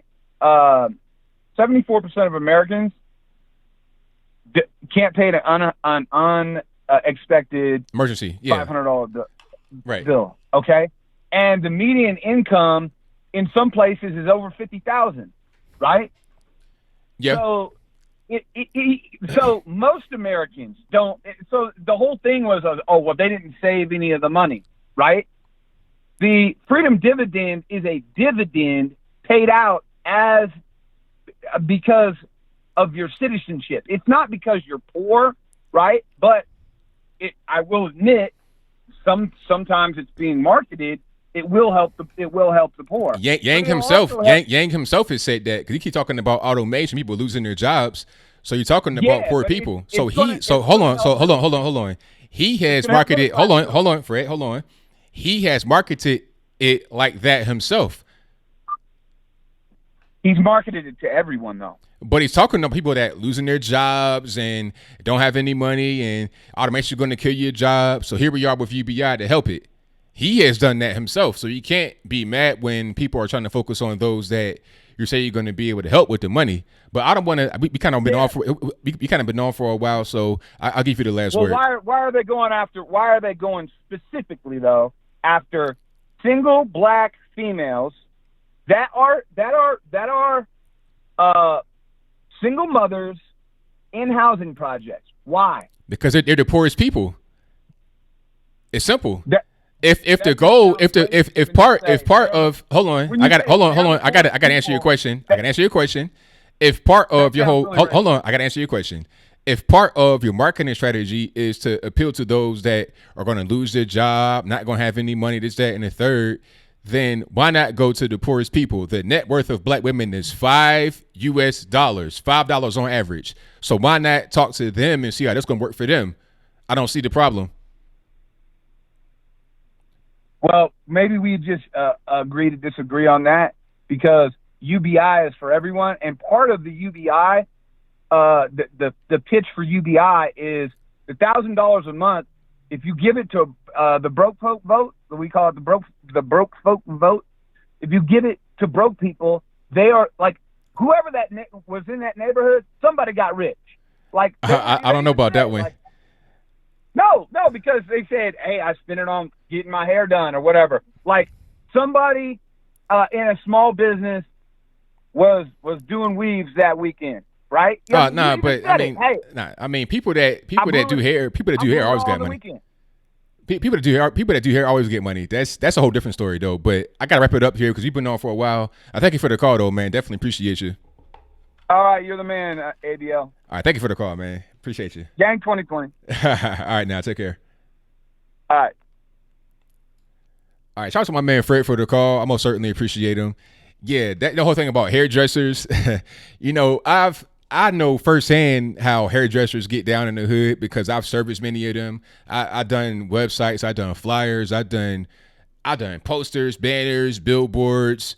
I've designed stuff for makeup companies and hairdressers, barbers. Like I pretty much been to every beauty salon, hair salon, everywhere in the whole Hampton Roads. From top to bottom, I've been everywhere. And a lot of times they'll get plenty of money. I've been in a nail shop in the ghetto. I'm talking about ghetto, where you gotta have your gun on you, open, just so don't nobody try you. And in the nail shop, it's deep, flooded, packed with people. Oh, people in the ghetto, look, they may not have $1 really in their pocket to spend, but they got money to do their hair.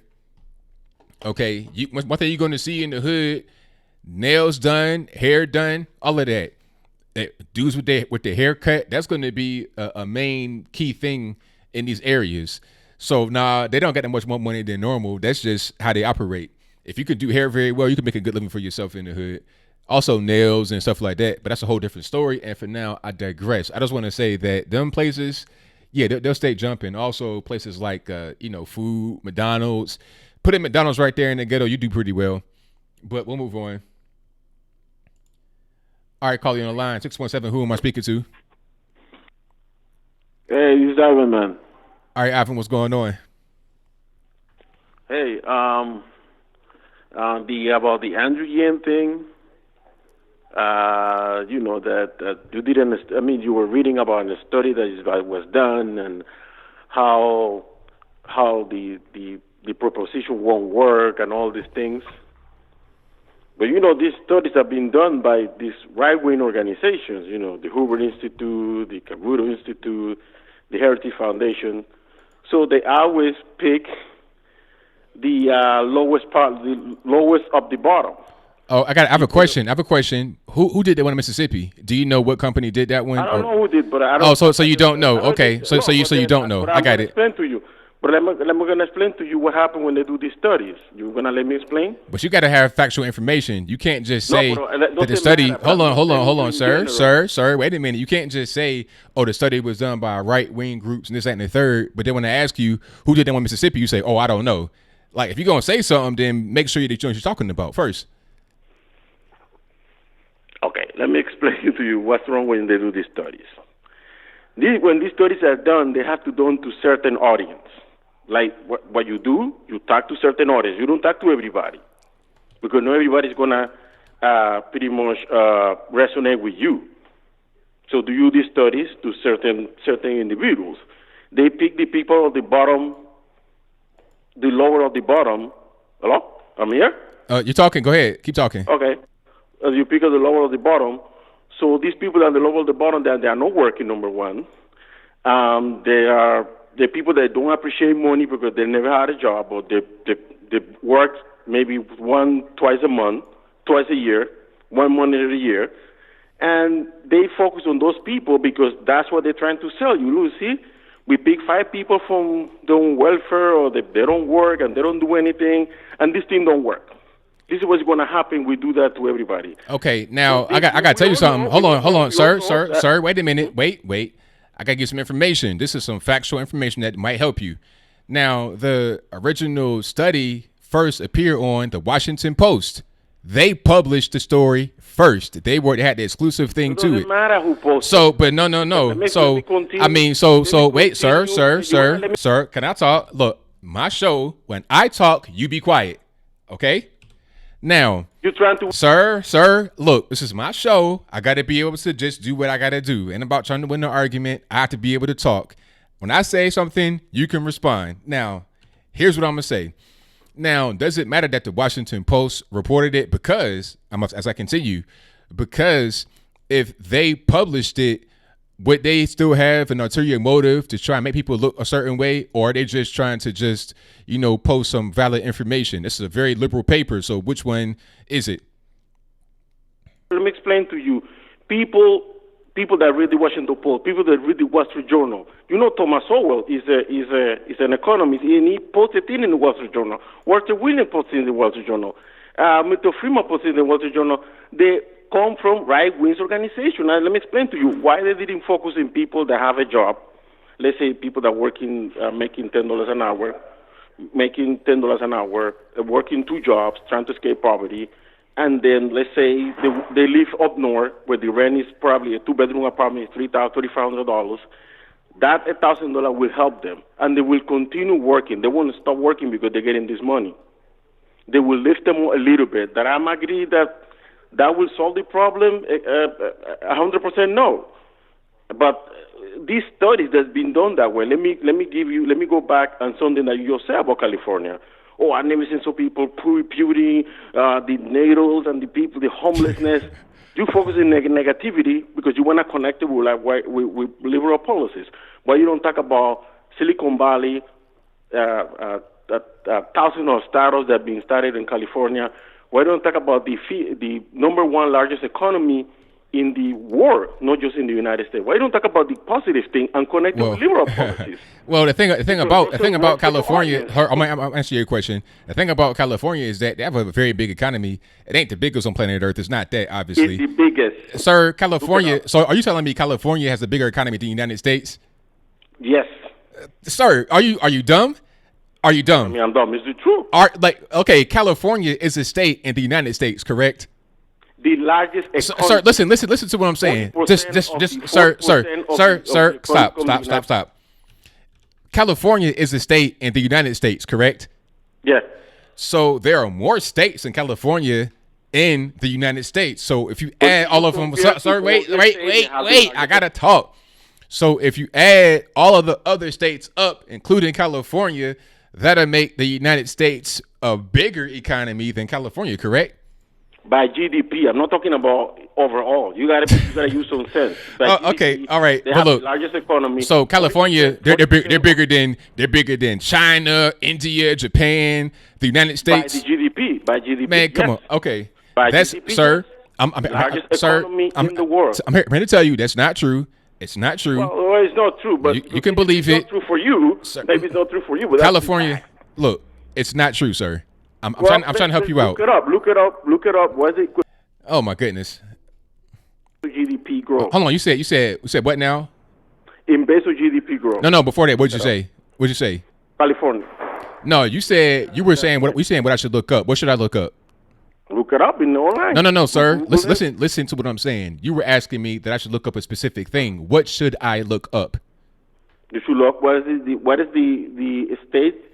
Oh, state. So are we talking about states or what? Like, sir. Are we talking about states or just largest economy in the world? Period. Which one are we talking about? Huh? So that's my close my statement. They always focus in the negative aspect because that's what it sells to the audience, right? So like you were saying, you were talking about all the negativity of California, but you never talk about the positive part because it doesn't resonate with your audience. Okay, now here's the thing about that, though. Here's the thing about that. Now, California does have a lot of money. They got Silicon Valley, all of that, but you have a very high income disparity. You got very, very rich people, and then you have like extremely poor, dope fiends, all kind of stuff. Hold on, I got to finish my statement, sir. The very rich people and the very liberal people are enabling the disgusting conditions.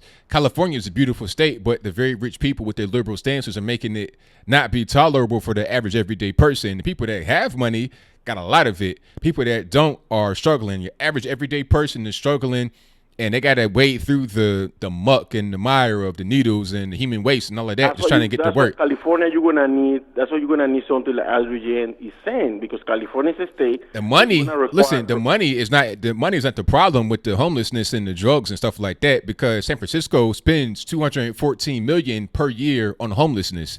That ain't the problem. The problem is the policy that are on the books. It's not the money. What kind of policy They don't need any more money. The policies what is the policy that is the policies of not arresting people for drugs and defecation on the street and stuff like that. I'm gonna finish talking. There was a situation where the San Francisco mayor was on television walking down the street of San Francisco, and the person was shooting heroin in front of her, broad daylight. Nobody did anything. That kind of policy right there will have your city be looking like, a zombie movie. What's your suggestion? Put him in prison like they did to the crack epidemic in the 80s, so black people will... Well, simply just, there's a thing called, civil offenses. Maybe you can't doo-doo on the ground. Should there be no penalty for defecating on the ground, yes or no? Yeah, it should be penalty. So okay, all right. So the penalty, impose a penalty. You can't shoot heroin in front of a daycare center. You can't doo-doo on the ground. Yeah, you put penalty, but these are people with mental illness, so why you gonna... It doesn't matter. I don't care what they got going on. Your suggestion is to put him in prison? Hey, not prison. Put him in jail, fine him, do something. You going? So put him in jail. So we put him in jail, they'll come back out, and we give him a long-term sentence. No, you give him a fine, give him a penalty. You can't trespass. What you gonna do? Just let him stay there? If somebody's in front of your house, to let him stay there. Sir, I'm pretty sure. Sir, I'm gonna ask a question and then you can answer. Now, you're muted right now. Nobody can hear you. So if somebody's in front of your house, they're shooting heroin, they're defecating on the ground right in front of your house, what should the reaction be? You're muted right now. When you stop talking, you can respond. All right, you're unmuted. So okay. So what I'm saying to you, this is a problem in California. No. Answer the question. The question was, if a person is in front of your house where you live, in your house, shooting heroin, defecating on the ground, what should happen to them? What should be done to them to get them to stop? Put them in a place where they could be cleaned up. Maybe give them assistance for a long period of time, 24/7. Giving counseling, whatever they need. I'm not an expert, but I'm just saying find a way that they could address that issue. That's jail with just assistance. Well, I mean, if you put them in jail, then you're gonna have a record. Then when they come out, then you can. Find a job. But how are you gonna, sir? I got to ask a question. How are you going to put them in this place if it's not jail? Because you got to be able to involuntarily take them to the place. So how are you going to do that if you don't arrest them? Well, Canada has a similar situation, and they give him methadone. They got Cleveland where they give him methadone where they cool off, and then they go and rest. They go out, and then they come. The question was, how do you get them to this place without arresting them? You don't. I mean, I don't. Like I said, I don't know the specific solution for it. Okay. So you don't know, basically. In drug addiction, so I can't give you a specific an answer. But so you don't know. So the answer is you don't know. I don't know because. All right. Thank you for your answer. Hey, we've been on for a long time. Sir. So I got to go and wrap it on up. So I thank you for the call, man. Definitely appreciate you.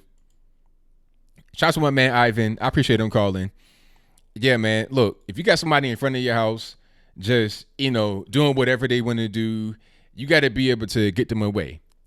If you come in front of my house doing that, I'm gonna have to pull that thing on you and tell you to leave the premises. In some parts of the country, if they're on your property doing that, you got the right to go ahead and, you know what I mean? Depending on the situation, you have to arrest them. Thank you, Jan Liberty Justice. You got to arrest them. You could say to the person, "Hey, please leave." They say, "No, I ain't going nowhere." What you gonna do? You got to arrest them. At a certain point, you can't trespass. You can't be openly using drugs and things like that. San Francisco pretty much has the Ivan point of view of, well, I don't really know what to do, this, that, and the third. With that point of view going on, you'll never be able to solve it, and you're going to have 28 days later right in front of your crib every day. But let me get to my next call. Nolo King, what's happening? Hey, man. Good evening. How are you? Everything's great, man. Can't complain. Hey, man. I got to thank you very much for suggesting this. It was delicious, man. Yeah, and man. This is coming from a chef who's worked in kitchens for almost a decade, man. This stuff is delicious. It's gold. I'm telling you. I try to tell you, man, because remember when you talked about it at first, I had this big glow on my face, this big smile came across. You was like, where is this coming from? But now you've been able to experience it for yourself. Man, it was scrumptious. And those protesters, they had low energy. They were there first of all, there were maybe 20, 30 of them. And they were there for maybe a couple hours. And you have to consider that place was busy from 10 onwards.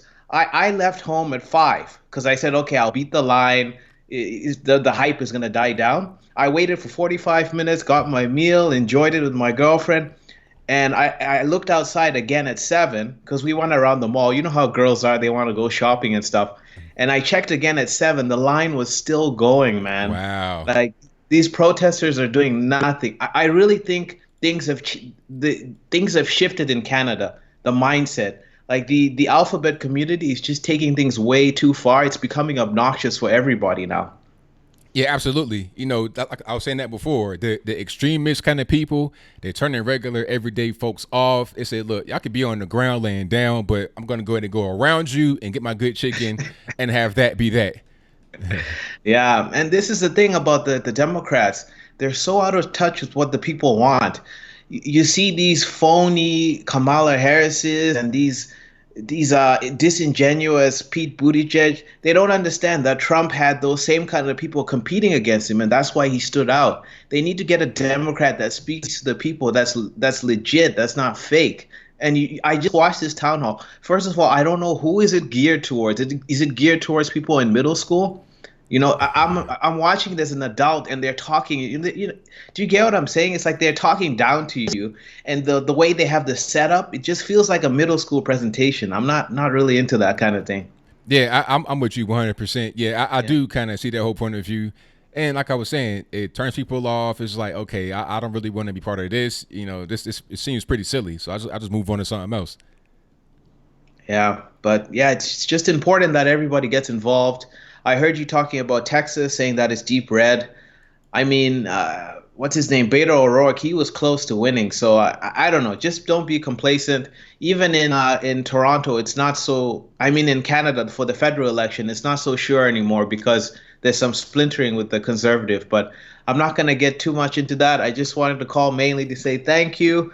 I have me some extra sauce. I'm going to make myself some homemade fries, dip it. Oh, man, guys, if you haven't gone to Chick-Fil-A, you got to go, man. This place is awesome. Yes, indeed. All right, guys. Take care. Take care. All right. Thank you to my man, Nolo King, for the call. Most certainly appreciate him. I'm glad he was able to experience that good old Chick-fil-A in Toronto for the first time. Yeah, anytime I bring to somebody Chick-fil-A for the first time, they always really enjoy it. It's a good restaurant, man.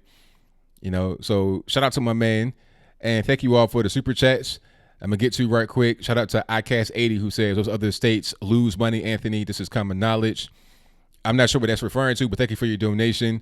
Thank you to Will Redding who says forget UBI, give some real incentive for prosperity and end income tax. There you go. Thank you for that. Most certainly appreciate it. Thank you to Crush Groovin for your donations. I appreciate you. Thank you to Frederick Fedlin for your donation. I definitely appreciate you. Thank you to Nolo King, who was just on, who said Chick-fil-A lived up to the hype alphabet community. Be darned. Thank you for that, man. Definitely appreciate it. And thank you to Phil Capone, who says, what's up, Ant? Who's your favorite college football team? I don't watch college football. You know, not in the way like I'm a fan. I watch it occasionally. You know, I like watching Alabama, West Virginia University, because I'm from West Virginia originally. That's where I was born. But aside from that, I don't really watch college football. I watch NFL. And I've been a Vikings fan ever since Randy Moss got drafted because I was born in the same town as Randy Moss. I've met his mother. When he was on the Vikings, I went to my cousin's church in Rand, small town, 1,000 people, and his mom was outside with his big purple, what was that? A Navigator back in the day. Remember, those were real popular. He had this big purple Navigator outside the church. So our families know each other. You know, we come from the same community of a very small place, 1,000 people, Rain University. They closed that store down. Matter of fact, that was in that documentary, but that's a whole different story. But thank you for your donation, man. Definitely appreciate you. And if you out there calling Antonio Brown Randy Moss, you got to be ashamed of yourself. Randy Moss, best to ever do it, but I'll leave that right there. All right. People talking about Marshall. Shout out to Marshall. Shout out to Huntington. And shout out to who else? Did somebody say Arkansas?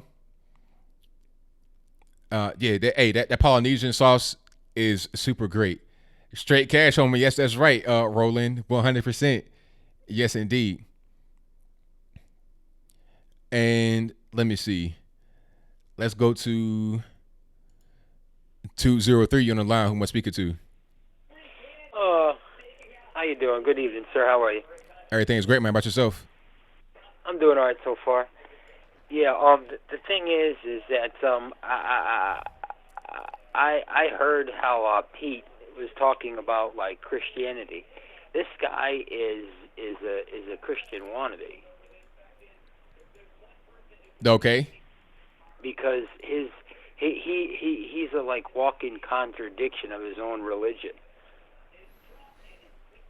Well, I mean, I see where you're coming from. Go explain on it a little bit. Because in his he's a Christian, right? And the thing is that his whole lifestyle goes against his own religion. Because he's a homosexual, and the Bible is actually against that. Okay. You know, you can look in Revelations 1:28 to 32. You can go in Leviticus 18 and 20. You know, and you can go back to Sodom and Gomorrah. And Alrighty. the thing with that is that he wants to talk about he wants to badmouth. They want to badmouth Christianity, but their principles is basically picking from Christianity. If you think about it, right? Equality. All right, the Bible speaks on equality for all. So basically, the same thing that they're bashing and day in day out is the same thing that they're trying to live. Uh-huh. Yeah, so that's my thing is, and I'm not even gonna, like I told him, I'm not even gonna worry about them because the economy is booming. If anyone's ever even studied the Bureau of Statistics, there's more people working now than ever before. You know what I'm saying? And not only that, but gasoline is down because we are now energy dependent. We are depending on our own self for our own supply. We no longer depend on Iraq. Well, you mean we're energy independent?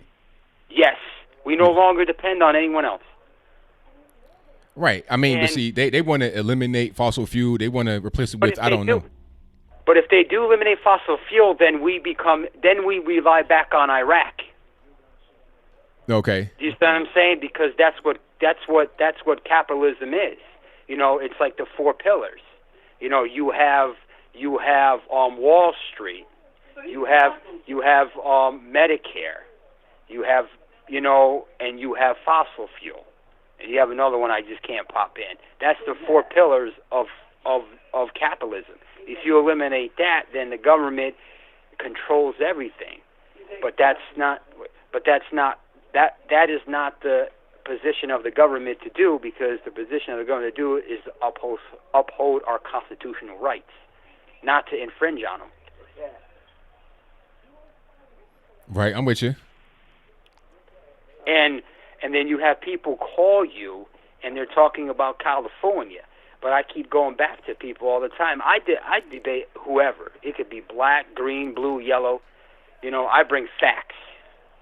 You know, I use my internet on my phone for facts. I bring facts. So anytime I debate, the only thing they can say to me is what are facts? Facts are facts. You know, you're voting for a party that hates you with a passion and you just don't know it. The ones that freed you are the ones that you hate, and that's the white man. Am I right or wrong? What do you mean, like the white man? Because you got the white man on both sides of the political aisle. I'm not really sure what you mean. No, I'm saying the white man when it comes to like Republicans. You know what I'm saying? Like conservative, like Christian nationals, which they're getting ready to attack now. Okay, them are the ones that actually brought them out of slavery.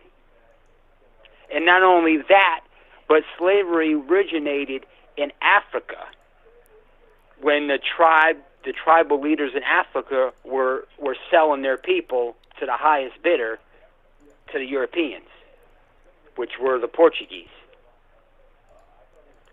Well, the reality is, as I get to the next call, that slavery was a normal thing all over the world. Everybody did it. Back when it was going on here, it was happening everywhere. It was not an abnormal thing. People just want to find an excuse to try and get some money out of people and to complain about why they are not doing well in their lives. And it's really kind of pathetic, but I thank you for the call. Definitely appreciate you.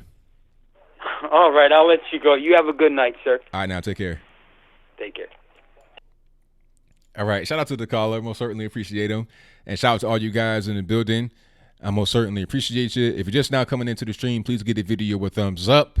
Like the video, share the video, do all that good stuff for me. I appreciate you guys. Nah, slavery was just like a normal thing. Slavery in the world was just like drinking water in the world. Everybody did it. It wasn't like, oh, well, you had to go here. You had to go here to, everybody did that. Yeah, that's correct, Will Redding. Nobody's innocent. Slavery is still going on, Michelle A. All over the world. You got people human trafficking right now at the southern border. And you got the Democrats trying to say, oh, let them in. It's all good. Don't even worry about it. Like, what's really going on with that? I'm not sure. Maybe they're in on it. I can't really tell. Yeah, you got your Epsteins of the world engaging in it, but that's a whole different story.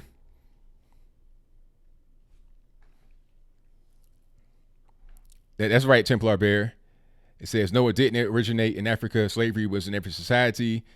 The Muslims sold slaves to the Europeans on little islands off the African coast called slave islands because Europeans didn't have them, I suppose.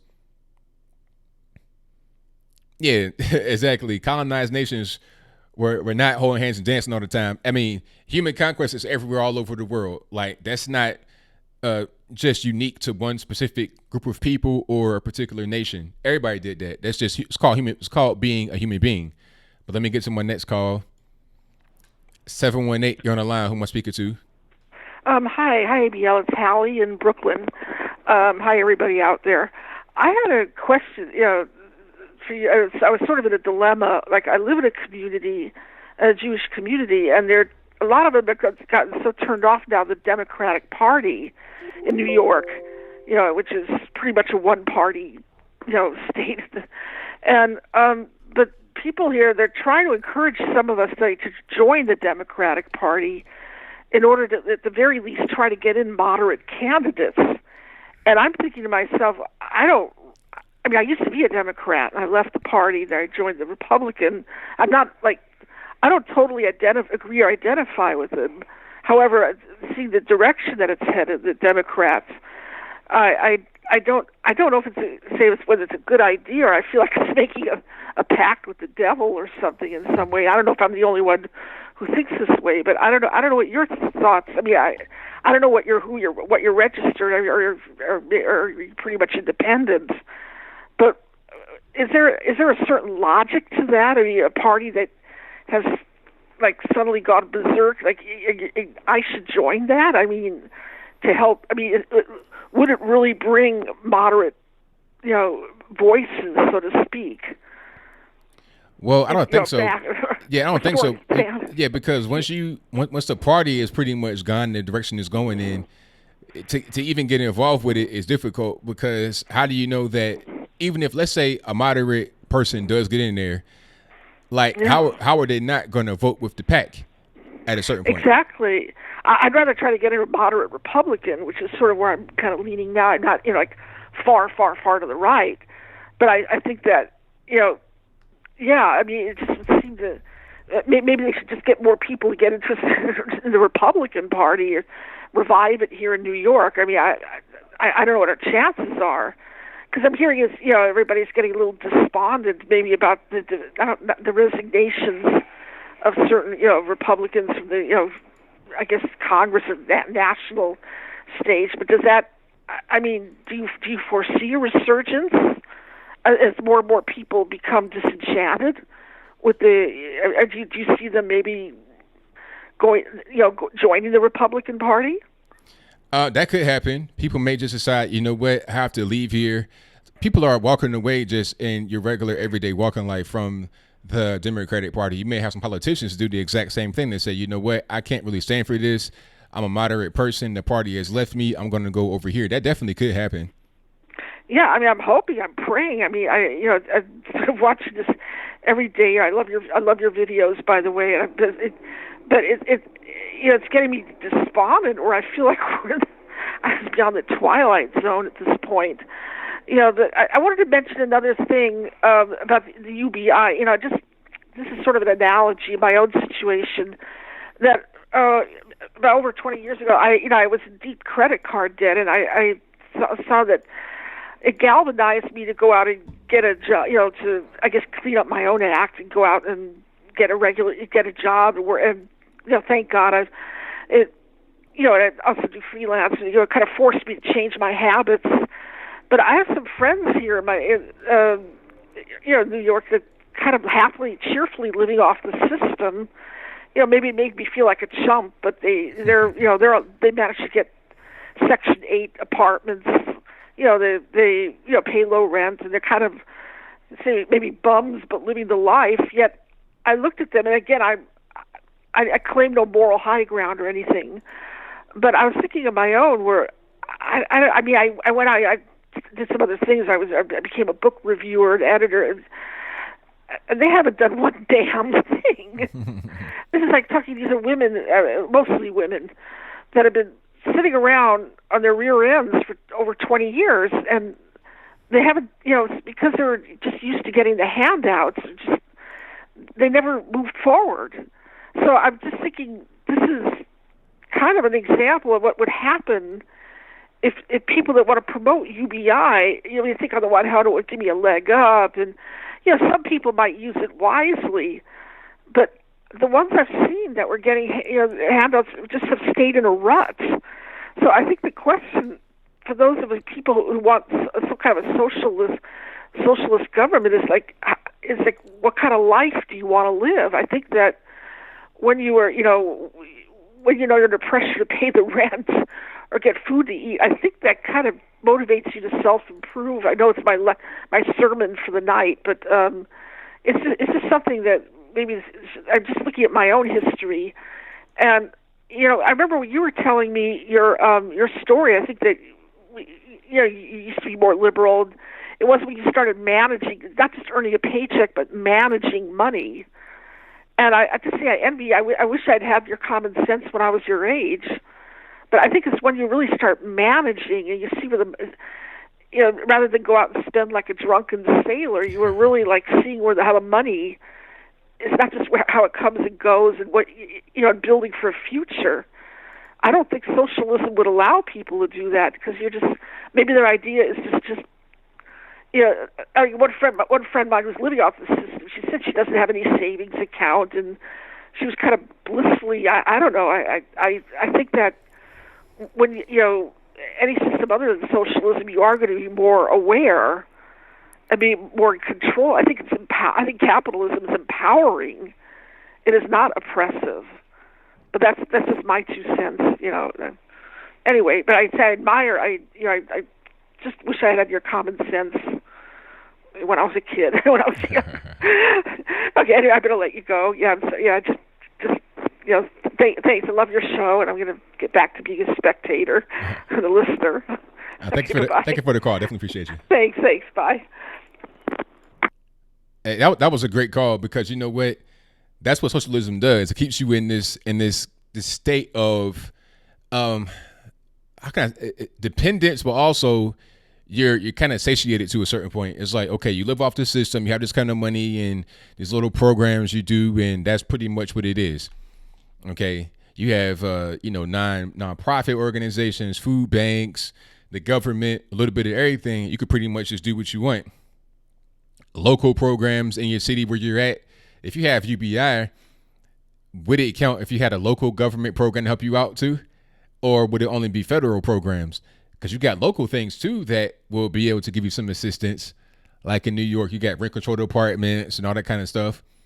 You take that money and pretty much do whatever you want. Live high on the hog. You know, I've seen it. I've seen people live on a small amount of money, $500. I've seen it. Witness it with my own two eyes.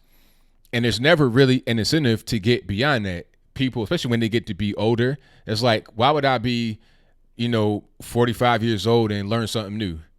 That's not that old, but some people feel like that. They feel like at 45, if I'm getting this money and I'm never really going to stop getting it, why try to do something new? Why try to save? Why try to do anything beyond what I'm doing right now? And people just live that way. That's kind of a normal thing to happen in that kind of system, unfortunately. Okay. 864, you're on the line. Who am I speaking to? Hey, this is Matthew. How you doing? Everything's good, man. How about yourself? Oh, doing good. Currently going down the road. I've been listening to the show. I've been watching for a few years. Thank you for watching, man. To know what you. Oh, no problem. Well, I was wanting to know what your opinion on the left kind of turning on Maher and Tim Pool and guys like that who wouldn't. I'm a libertarian, and I wouldn't consider myself Christian by any means or religious in any means, but I say rightly leaning libertarian, but I just find that the left keeps eating itself, and I want to. What do you think? How far do you think they're going, and do you think they're eventually going to turn on even the hardcore leftists like Bernie Sanders, Kamala Harris, people like that? Well, the left, they're eventually going to implode, in my humble opinion, because they keep going further and further to the left. And so at a certain point, you got to be able to eliminate people that aren't going that direction if that's where you're going to go. I mean, we've already seen AOC pretty much become the face of the Democratic Party. I mean, to speak about a thing that's kind of vain, but at the same time, not really vain because it's where we are right now. I think AOC has the most Twitter followers out of anybody in government except for Trump himself. And that means a lot. That social media currency is valuable as gold. People listen to her. Anytime she does anything, gets news. So she's the face of the Democratic Party. She's come out and called Nancy Pelosi a racist. Now, if that's going on, that's the Speaker of the House. And she is dominating the news about her. And you making the Speaker of the House kind of acquiesce to whatever you want. She got to come talk to you. Now, why come talk to this person brand new in Congress for the first time, no real power, no real tenure, no nothing, So that's the effect of the party being driven very far to the left. Even the very high ups are going to have to acquiesce to those that are taking it that direction. So you may have more people kind of get thrown away on the left as a result. I'm honestly just waiting for Tim Pool to say, "Well, I'm going hardcore libertarian," because I mean I watch him constantly as well, and he's agreeing more with conservatives, and he's not a big fan of Trump or any of them, and they're pushing him so far to the right, and they're calling him right wing, and I try to watch everybody, and I just find that so ironic the way they're treating people who's always agree with and it just makes no sense to me. And talking about AOC, do you think I can't remember her name. Do you think that woman's going to beat her out in 2020? It's going to be hard. You're talking about the Republican woman who's originally from Jamaica, the immigrant. Yeah, I mean, it's going to be hard for that to happen because that district is blue regardless. And so to make that district not only vote against AOC, who was very popular when she got elected, but also vote a totally different party would be kind of hard. If that lady ran as a Democrat, she could win. Quite honestly, I'm not really sure. I mean, she does click all those intersectionality boxes. I mean, she's just right leaning. I mean, I would be happy with it. I'm at this point. I'm like I said, I'm a libertarian. I don't ever see my party doing anything, but and they're pushing them so far to the right. it used to be like liberals were in the center and libertarians were in the center. We were just to the right and to the left. And it's like now it's like everybody's to the right of Bernie Sanders. And I mean, Bernie Sanders used to be like for like closed borders and stuff like that. And like, I don't know, it's getting worse and worse. And honestly, I want to see what 2020 is going to bring, because if Trump wins 2020, it's going to be just 4 more years of, it's going to get worse. They're going to find everything. I mean, they're talking about Sharpies and like just his rhetoric. I mean, it's just getting ridiculous. I mean, like calling for like he has his faults, and I'm not a Trump supporter. Don't get me wrong. He has his faults, but calling for the faults, don't call him for nonsense. I mean. Yeah, I mean, because some of the things are just really ridiculous. We're talking about Sharpies for days. It's like, all right, is it a slow news day or what?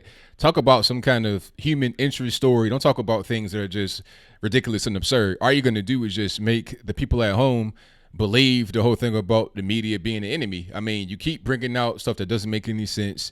You want to attack people. You want to bring out fake information, misleading information. It's to the point where now you're driving more and more people away from you and to guys like myself. You know, for me, it's great because I'm getting extra people to come to me. You know, but for them, I mean, they're losing ground every single day. I mean, it's going to be. I mean, like they focused on the Sharpie thing and like ignored, and barely got anything about the Amazon forest. Like nobody really talked about that for a while, except like anybody on the right side. And then, like, as soon as it's like they see the Sharpie, and like now they're ignoring the Bahamas and like the hurricanes. Like, I mean, it's just if you click on anything like CNN, MSNBC, and I was just randomly scrolling, and it's just everything's about Trump, and I'm like, can we get something other in the news? Like, I want to see something different. Like, and I'll look at both of them. I'll watch Fox News, I'll watch CNN, MSNBC, all of them. But I want to see them talk about something different, like innovation, something. Right, I'm with you. I feel you. But yeah, I'm gonna get off here. Go Pack, go! All righty, go Vikes! All right, have a good one, brother. Thank you for the call, man. Definitely appreciate you. No problem, man. Later. All right, shout out to the caller. Most certainly appreciate him. You know, although he's a Packers fan, that's okay. You know, we can be different. You know, kind of like rivaling teams and be all right. I'll never forget when Joe Buck freaked out when Randy Moss gave the Packers a moon, the little fake moon. Oh, that's disgusting. Then he apologized later to Randy. I think Randy was doing some commentary with Joe or something. I forgot what happened. He was like, "Oh, we're good, man." He was like, "Yeah, man, it's all right. Don't even worry about it." But yeah, shout out to the Vikings. And Drew, has Drew Brees retired yet? I'm not really sure what's going. He should have retired at a certain point, but maybe not. Maybe he's done good with himself and his body. Oh, the innovation with the Green New Deal. Hey, that Green New Deal is terrible. The Green New Deal ain't nothing but a communist manifesto. Whoever wrote that need to get locked up, man, seriously, or investigated at least, because that whole thing, that right there is worse than 1984, the book. Absolutely crazy. Oh, you got Randy Moss's autograph. Okay. Shout out to you. Oh, the Bahamas, yeah, they're flattened. They're talking about bodies everywhere. I'm not really sure what the death toll is, but it's high. Yeah, it's really unfortunate. Cowboys. I was a Cowboys fan growing up when I was like a little kid. You know, I had a Cowboys blanket when I was like 5 or 6. I had the Troy Aikman posters later. I had Emmitt Smith, of course. I had Irvin, Michael Irvin, all that. That was a squad back in the 90s, but I don't know what they've been doing since then. You know, they got the nice stadium, but I don't know, man. Shout out to Tony Romo. Shout out to did they sign Dak Prescott or no? I know they got Zeke, but did they sign Dak yet? I don't know what's going on. Let me see. Somebody said slavery and Jim Crow laws were injustices. The United States was never held accountable for 334 years of injustice. I mean, what you want them to do? Injustice, like, according to what? According to who? Like, was it illegal? I don't know about that. See, the mainstream media, they talk about things that are totally irrelevant. What about the death toll in the Bahamas? How about trying to give some disaster relief down there? There was already relief down there before the storm hit because it was obviously projected to hit right there. So there was already some disaster relief there to begin with. But now we got to just tighten it up a little bit. Yeah, Michael Irvin definitely had that coke on deck for sure. But he would show up on Sunday afternoon and put up the numbers 1,000%. Alrighty. Yeah, I mean, my thing about Jim Crow slavery, it's like, man, you gotta be able to move on and move past that. It's in the past, it happened. Move on and get this money in America. That's all I gotta say about that. 501, you're on the line. Who am I speaking to? Hey, how's it going, man? Everything's great. How about yourself? I love what you do, man. I'm trying to find my angle too, but pandering is the best fucking thing for everyone. Hold on. Caller. Listen, you can't be cussing on the show. I won't cuss, but I love that your pandering is making you what you are. I love that. You know, like you don't even believe the shit. I'm sorry. Caller, look, man, look. Okay, just pause for a moment. Now we can have a discussion about whatever you want to say. We can disagree, but stop cussing, man. I mean, come on. Apologize. I'll try to refrain. Okay, so what your point is? You're saying I'm pandering to who? What, a black man that supports Trump? Who are you pandering to? I don't know. You tell me. You tell me. You the one that's saying it. If you're saying that I'm pandering, sir. Listen. Okay, look, sir. Look, I don't know if you've never seen the show before, but you gotta just follow the rules, okay? No cussing, number one, and number two, when I talk, you gotta just pause for a moment so I can get my question out, and then you can respond. Because if I'm talking and you talking, can't nobody hear us. All right. All right. You're right. All right. Now, you tell me. You the one that made the accusation. You tell me who I'm pandering to. To all the Trump supporters, the white Trump supporters that want to feel good about voting for Trump and not feeling racist. That's who you're pandering. So I'm pandering to white people, right? Yeah, of course you are. Okay, but I mean, all right, okay, so isn't it mostly sir? Sir, hold on. You forgot already, didn't you? You forgot that quick. When I talk, you gotta stop. All right. Now, go ahead. Isn't it mostly whites that vote for Democrats and Republicans? Yes or no? Say that again. Isn't it mostly whites that vote for Democrats and Republicans? Yes or no? In this country, whites that vote for Democrats and Republicans. Isn't it mostly, still sir? Make up like 70%. So it's yes or no question. I don't even know what the crux of that. Sir, just answer the question. You're having a hard time tonight. Just answer the question, please. Okay, ask the question. I'll answer. I'll ask one more question. Have you been drinking tonight? You had a few beers. Have you? I don't drink at all. I'm a teetotaler. I'm good. Have you had a beer tonight? You just pandered. Sir, have you had a beer tonight? No. Do you drink? At occasion, yeah. Oh, okay. All right. I figured that, but okay. Now, my point to asking that question is that you got white folks that majority vote for the left and the right. When I see these protests for Black Lives Matter, for anything like that, for anything that's anti-conservative, there's always a bunch of white people out there. So if I'm trying to cater to white people, then why wouldn't you say the same thing for those that support the left? Anytime you see a leftist protest, it's all a bunch of white people. Antifa, far leftist hate group, 99.9% white. So I don't really understand where you're coming from. Oh, so you're saying that you pander to that side too? What? No, I'm okay. You got to follow me. You've been drinking. You got to follow me. My point is that if you're saying I'm pandering to white people because I'm conservative, why would you not say the same thing to a liberal? Because most of these liberals that are out here protesting are 99.9% white. So I don't really understand where you're coming from with that. So are you liberal or what? You're having a hard time. You've been drinking, so thank you for the call. Have a nice day. Wow, kids, if you're watching me, kids, hey, please handle your alcohol responsibly, because that guy right there don't know where he's at. That's worse than Joe Biden. I'm asking him real simple questions and he can't follow. And if you can't follow, that means you high, you drunk, something ain't right. Seek some help, sir. You've had a few beers, or you on cocaine or heroin or something, because you're just not all the way there, wrapped up too tight. Somebody said Jack box wine. Yeah, ain't no pandering. I'm gonna just say what I gotta say. I'm just me. Anybody that knows me know that I'm always myself. I've always walked to the beat of my own drum. I'm just me. I don't need to pander to anybody. I just, say what's on my mind. It's weird when people say that you're trying to pander to white people when you vote conservative, when it's mostly whites that vote for both parties.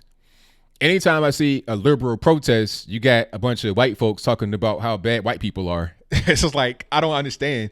It's weird. The left says that they're the party of the quote unquote minority, but in these liberal areas, the quote unquote minorities live terribly. So I don't really get it. Why would I support that group that has people that look like me in the worst conditions? Why would I support people that want to see my people die off through abortion? 20 million black babies dead since 1973, Roe v. Wade. Why would I support the party that wants to take away my guns to be able to defend myself? A lot of us live in these terrible liberal areas, so they want us to be totally dependent upon them for our safety, and then they don't come through to help for our safety. You got dope boys, dope fiends, all of that, breaking in and shooting and this, that, and the third. Little kids getting killed. Nobody cares about that. When a mass shooting happens in the low-income black area, it's passed off as gang violence. You might have had a little girl get killed in the crossfire. Oh, it's just gang violence. But then when somebody, a white male, shoots up a place, you can have one person that dies. All of a sudden, it's the worst thing in the world, and we got to pass all kind of gun laws. That's that party. So why would I be part of that? It doesn't make any sense. And I also am not a dope fiend like the caller was, and the left are full of them. Okay, people on the streets of San Francisco shooting needles and all this and that are allowed to do so under the liberal policy. I don't want to live around dope fiends on the ground shooting needles, so I vote for people that don't want that to happen, that enforce little things like trespassing and open intoxication. But I think I answered the question pretty well. So shout out to everybody calling in, and shout out to everybody that has called so far. The number to call is 434-658-1220. Oh yeah, Democrats started KKK. Yes, they did. Yes, they did. And the Antifa are like the Neo clan. That's pretty much what they do. Wearing masks, intimidating people, all kind of stuff like that. That's pretty much how they get down. Alrighty. Now, I think the caller's calling me back, but it's only one call per show. So shout out to everybody in here. Yeah, most mass shootings, like the black community, 52% of all the murderers in the United States, but only 13% of the population. So it's like, what are we talking about? All right. Oh yeah, no punches. In New York City, a black baby is more likely to be aborted. Yes, in New York City, more black babies were aborted than born by a margin of 6,500 last year. So isn't that called genocide? But I got to vote for them. Why? How is that a good thing for the black community? But I move on. 818, you're on the line. Who am I speaking to? Hey, is this the guy that panders to? Okay, different number, really? Wow. All right, Doc, you're drunk, sir. Seek some help. I don't know what you're on, but you got to just tighten it up. Antifa have their origins in 1920s Weimar Germany. There you go. 100%. Yeah, and you know what? The thing about it is people talking about this situation happened in Mississippi with the marriage, where the people said, oh, we don't do we don't do interracial marriage. But that's people trying to pass that off as like typical of the South, but it's not. everywhere I'm at around here, I see interracial couples. I'm in the South. You know, I go to Georgia all the time. Everywhere I go, I see interracial couples. In the city, in a small community, that's normal.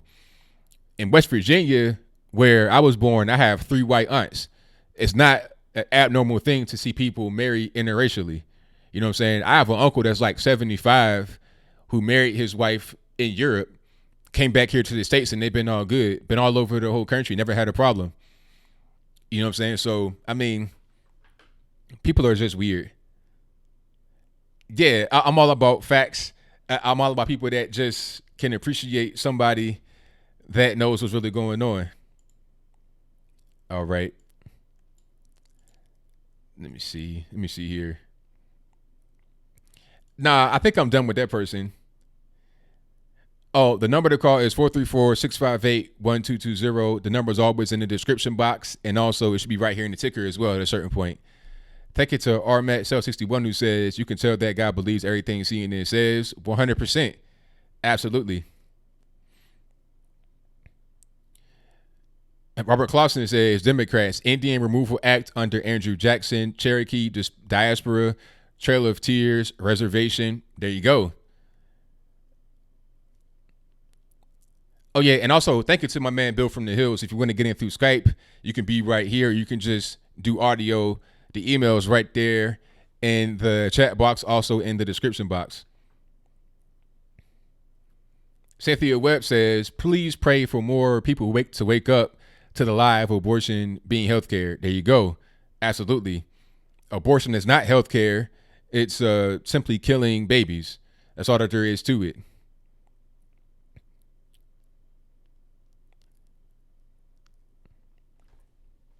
Do I like JLP? I like JLP. Jesse Lee Peterson. He's cool. Funny. He's a funny guy.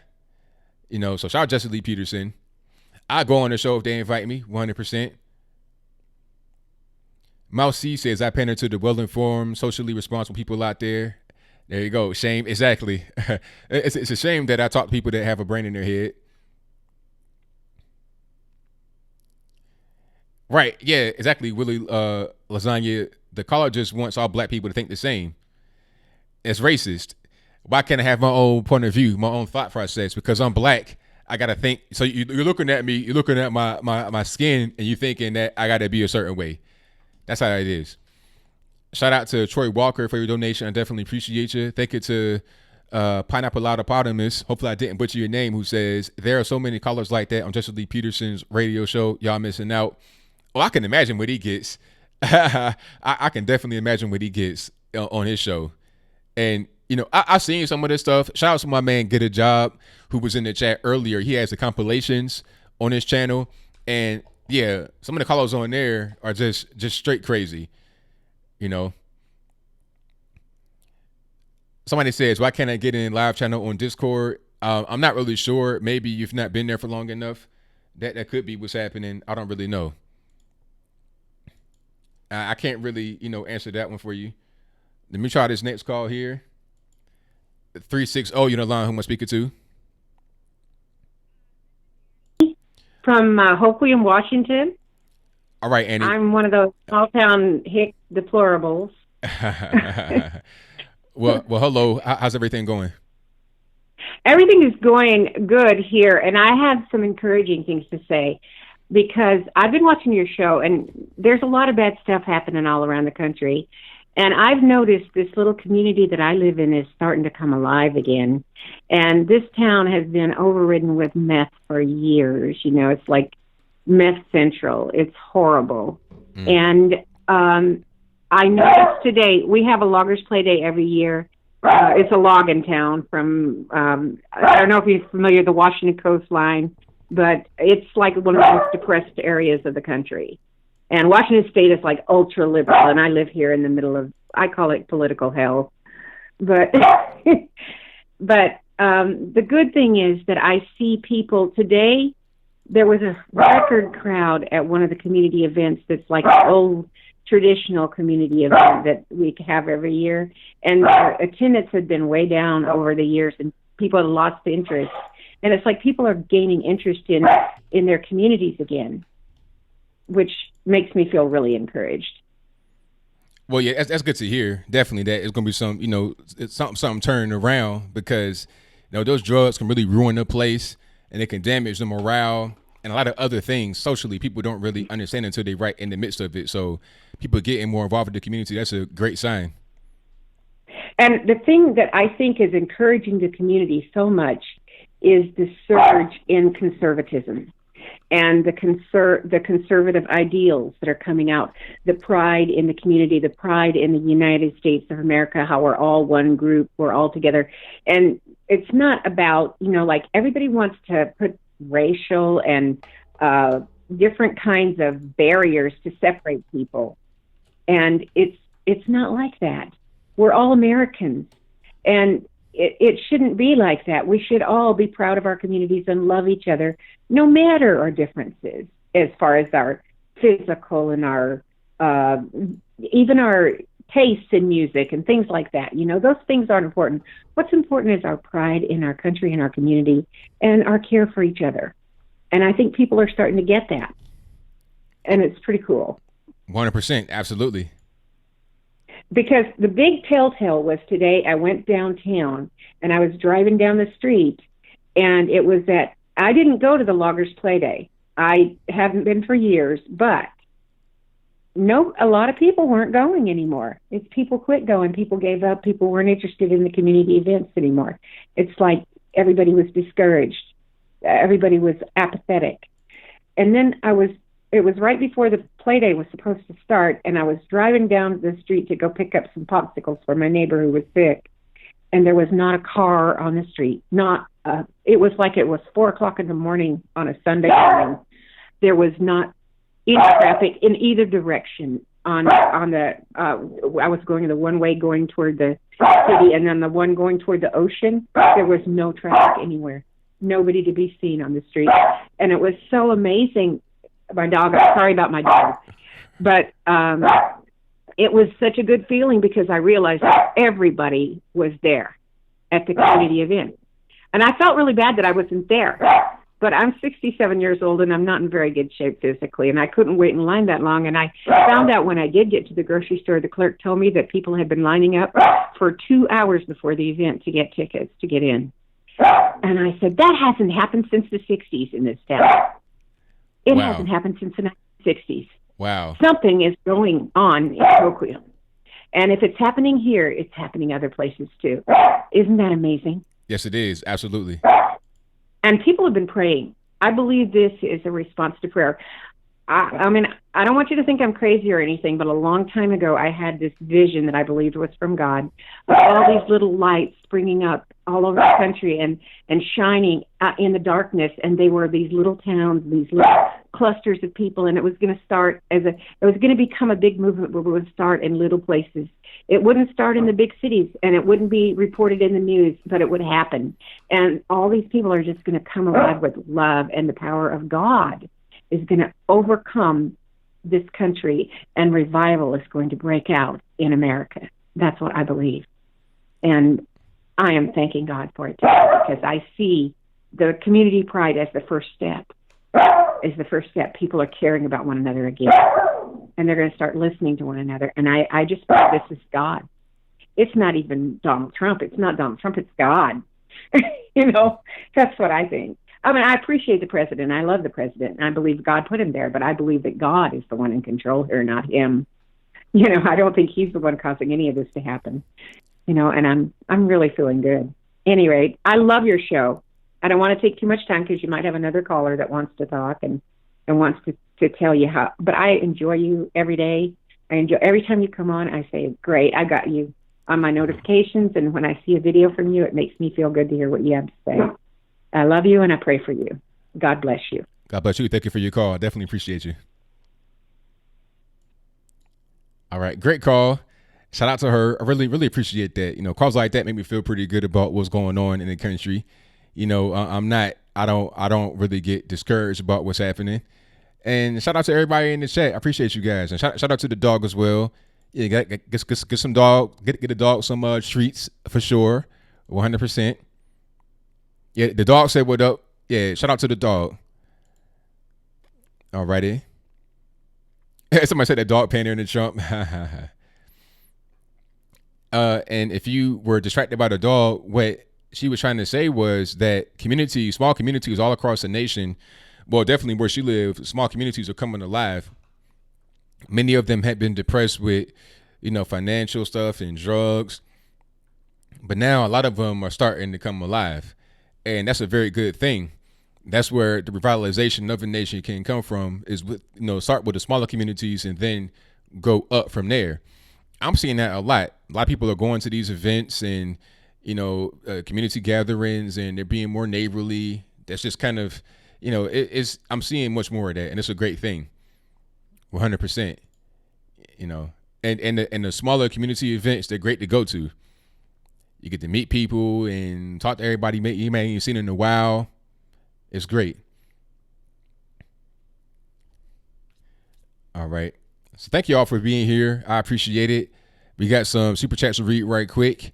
Thank you to Crush Griffin for your donation, who says, Carlos Pup Treat Enjoy. I appreciate that. Thank you to Crush Griffin again for your donation. Shout out to Kevin Duggan, who says GG for good game. I appreciate that. And shout out to Troy Walker for your donation. And did I get everybody? Oh, shout out to Kantara Bello, who says Pence ruffled feathers when he stood up for Israel lately, called out members of Congress, Omar, and world leaders that are also threatening allies. Peace. Well, a very good observation. And thank you for your donation. I definitely appreciate you. Shout out to Chris Grooven, who says, be a Patreon, $1 a month will get ABL to his goal. Yes, if you guys want to donate to Patreon, which is the recurring monthly donation site, you can go there. There is a link for them in the description box below. Let me get to my next call here. SOBC, what's happening? ABL, how you doing there today? Can you hear me clearly? I hear you well. Oh, wonderful, wonderful. So I just wanted to call in and talk about the irony and the hypocrisy amongst a lot of Christians today. First case in point, what's his name? Butt cheeks. What's his name? Buttigieg, whatever. I can't call it, but you pretty much got it.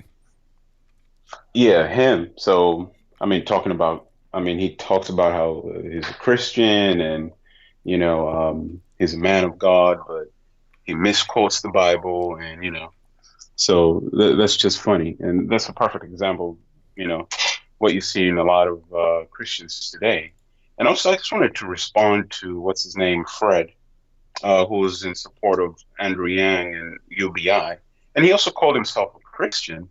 And if Fred is listening, I just want to say, would God agree with you to give, people free stuff and, just give people free money? Would God agree with that? He called himself a Christian. So I just wanted to point that out. I hope he's listening to that. So maybe if you can respond to that in the chat, that would be great. And also, I also wanted to ask you a question. What's a centrist? Because when I hear the term centrist, I always visualize someone who's riding two horses at the same time, which is impossible. So, can you define that for me? Because I have no idea what a centrist is. Well, I can't really call it. If you were to ask me, I would say somebody that's kind of apolitical, somebody that's not really taking a side one way or the other, somebody that has no horse. Okay, so as in they're not conservative, they're not liberal in ideology? Pretty much, yeah. That's pretty much what I would say. Some may think that that's not true, but that's the way I look at it. Somebody that's not really political. Okay, interesting. I'll have to continue to think about that. All right, ABL, great show. Keep up the great work. Enjoying the show today. It was great. A lot of great calls. We'll be here listening and supporting. All right, thank you for the call, man. Definitely appreciate you. All right, take care. All right, thank you to my man SOBC for the call. Thank you all for being here. I most certainly appreciate you. I got some events coming up. Actually, speaking about events and going things in your towns, I have some events coming up. I have two that are absolutely confirmed 100%, and the other one, it should be confirmed.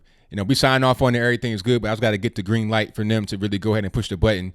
But the first event will be the Black Leadership Summit in Washington, D.C. Remember the one we did last year with all the pictures? We were in the White House and everybody had on the MAGA hats. We're going to do that again.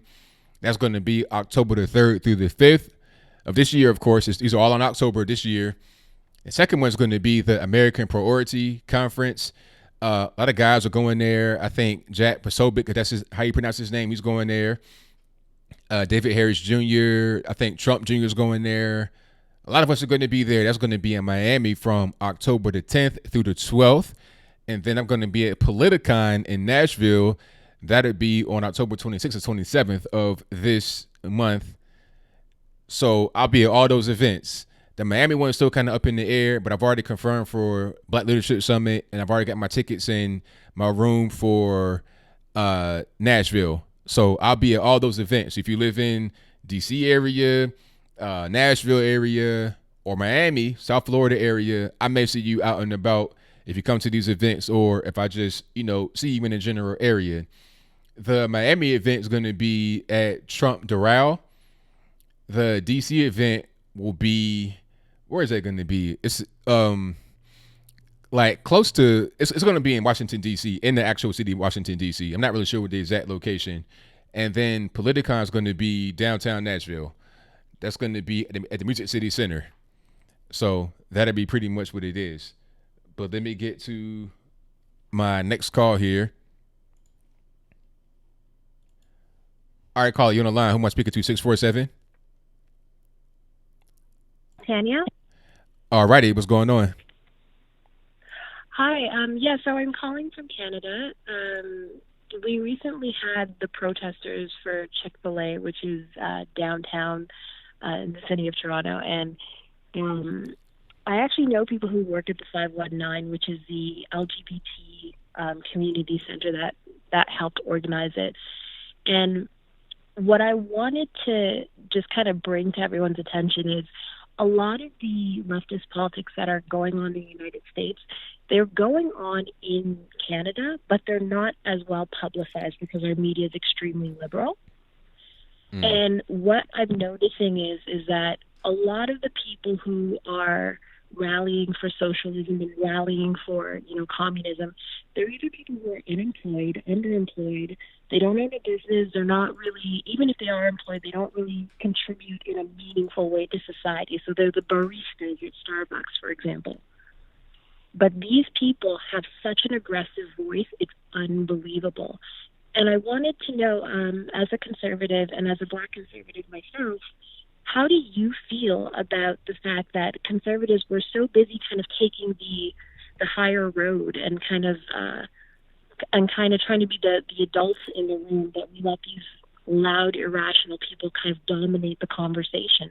Do you think that's going to change? And especially as a Black conservative, how do you have those conversations with people, especially other Black people, about the fact that conservatism actually is one of the best things that could happen to the Black community?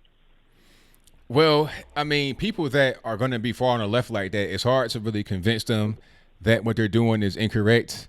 I rarely try to get into a head-on conversation with them unless they're willing to listen. If they engage in the conversation and they're really trying to talk and they really want to listen, then we can talk. But if all they want to do is scream at me and try to fight and get beat down, then I can't really help that person. But sometimes they get open-minded, they get a little bit curious. At that point, you can try to, get them on the right path. But if not, all you can do is be the mom or the dad in the room and just, take the high road. Because if you don't do that, then you're not going to engage in anything that's fruitful or advantageous for anybody involved except for them, because then they can say, once they get into an argument, see, this is how they always act, this, that, and the third. So my main thing is just speak to those that only want to be open-minded and have a real conversation. Anybody else you can't really talk to. Yeah, and I was also wondering, I'm considering starting my own conservative channel as well, but how do you deal with the vitriol, the hurtful comments of being called a Uncle Tom or a coon just because you're using rational thought as opposed to emotions to make your decisions? How do you kind of keep that from kind of knocking you down a little bit? Well, I'd have been called it so much It's like I get called that every day, so it's like it has no more power anymore. It's just like the sun shining. I expect it at this point, but it's like really when I hear that, it gives me a signal in my head that I'm dealing with a low IQ person, somebody that's not even really suitable to have a debate with. I know that if it were to be a debate, I can embarrass them because I'm an intelligent person. I use my brain. I don't resort to name calling. So anytime I hear that type of language, it's like, okay, you don't have any kind of independent thought. You're not an intelligent person. You're a boring person. You're not really deep. You're deep as a kiddie pool. So it'd be easy as 1, 2, 3 to go ahead and knock you on out. So I don't really get offended by that. All it does for me is let me know who that person is. It's an identifier. It's just like saying my name is X, Y, and Z. When they say that to me, all I really hear in my mind is I'm a low IQ person, low information person, and I don't have any real arguments to present or bring to the table. So I'll call you a name that you probably been called a million times before with no originality at all. I like to hear original insults. That right there lets me know, okay, they may think a little bit different. If you give me the same old insult, it's like it's nothing. Facts. Okay, very cool. Thank you so much, and keep up the great work. Thank you for your call. Definitely appreciate you. Thank you. Bye-bye. All right. Shout out to the caller. Yeah, I mean, at this particular point in time, anytime I get called Uncle Tom, Coon, like I know all of them. I know every single one. Like here they are. Uncle Tom, Coon, Sellout, Bootlicker, Shoe Shiner. You're trying to cater to the white man. You're trying to get white women. What else? You're self-hater, you're self-loathing, you're confused, you're lost. You're trying to get money. You're and the new one for the woke white liberals on Twitter is grifter. Oh, you're a grifter. You're just trying to get, okay. It's like, I see that one. It's like, and I told my man, shout out to you, you are. He's on the left, but we kind of get into little stuff on Twitter. It's all in good fun. I was like, man, can y'all use a new word, please? The grifter thing is getting a little old already. Give me something new. When I see a new insult, I'm like, wow, okay. Hey, congratulations. You guys have upgraded a little bit. You're using the same old operating system from like the 1990s. Give me some kind of new thing. Innovate with your insults. Don't give me the same old thing. So I don't really panderer. That's one. You heard what I haven't said yet? I don't really, Uncle Tom, it's so old and so grifter. That's a new one. Grifter. Mentally ill. Yeah, mentally ill. But I don't get called mentally ill because they know I'm not. They know I'm a sharp person. So I don't get called that one. A Jasper. I've never been called Jasper. The grifter, they say that to a person that is behaving a certain way to get money. Now, I don't know what I think the actual definition in the dictionary is different. I think a grifter is when a person is lying, like this, like kind of like a con man, basically. Okay. Oh, you hate your mama. That's a good one. You hate your mama. Or they say that I grew up in a privileged environment and I don't know any black people. It's like, man, I come straight from the ghetto, the hood. I didn't even really have anybody white in my life until I got to be in high school. Okay. But I come from a privileged environment and all I know is white people and all this and that. It's like, I don't get into the racism. I don't care nothing about what race you are. If you're a good person, you're a good person regardless. But I have to acknowledge my race, of course, because it's an elephant in the room. And beyond that, I can say certain things that I know others that are white or whatever can't say. And I have to use that because we got to be in this together. We got to be able to fight it how we can fight it. I'm going to use whatever tool I have in my deck to be able to fight against this liberal beast that affects all of us as Americans. And I want to get black folks to wake up and see what's going on so we can all get on one accord. That's why I'm going to the Black Leadership Summit. Not because I want to be a segregationist or just have us be off over here. I want to get everybody on the same accord, regardless of whether you come from any kind of identity group, racial group. Let's get everybody on one accord to become Americans, think as Americans, and think as just logically rational and sane people. Not insane, but sane, SANE people. That's what I want.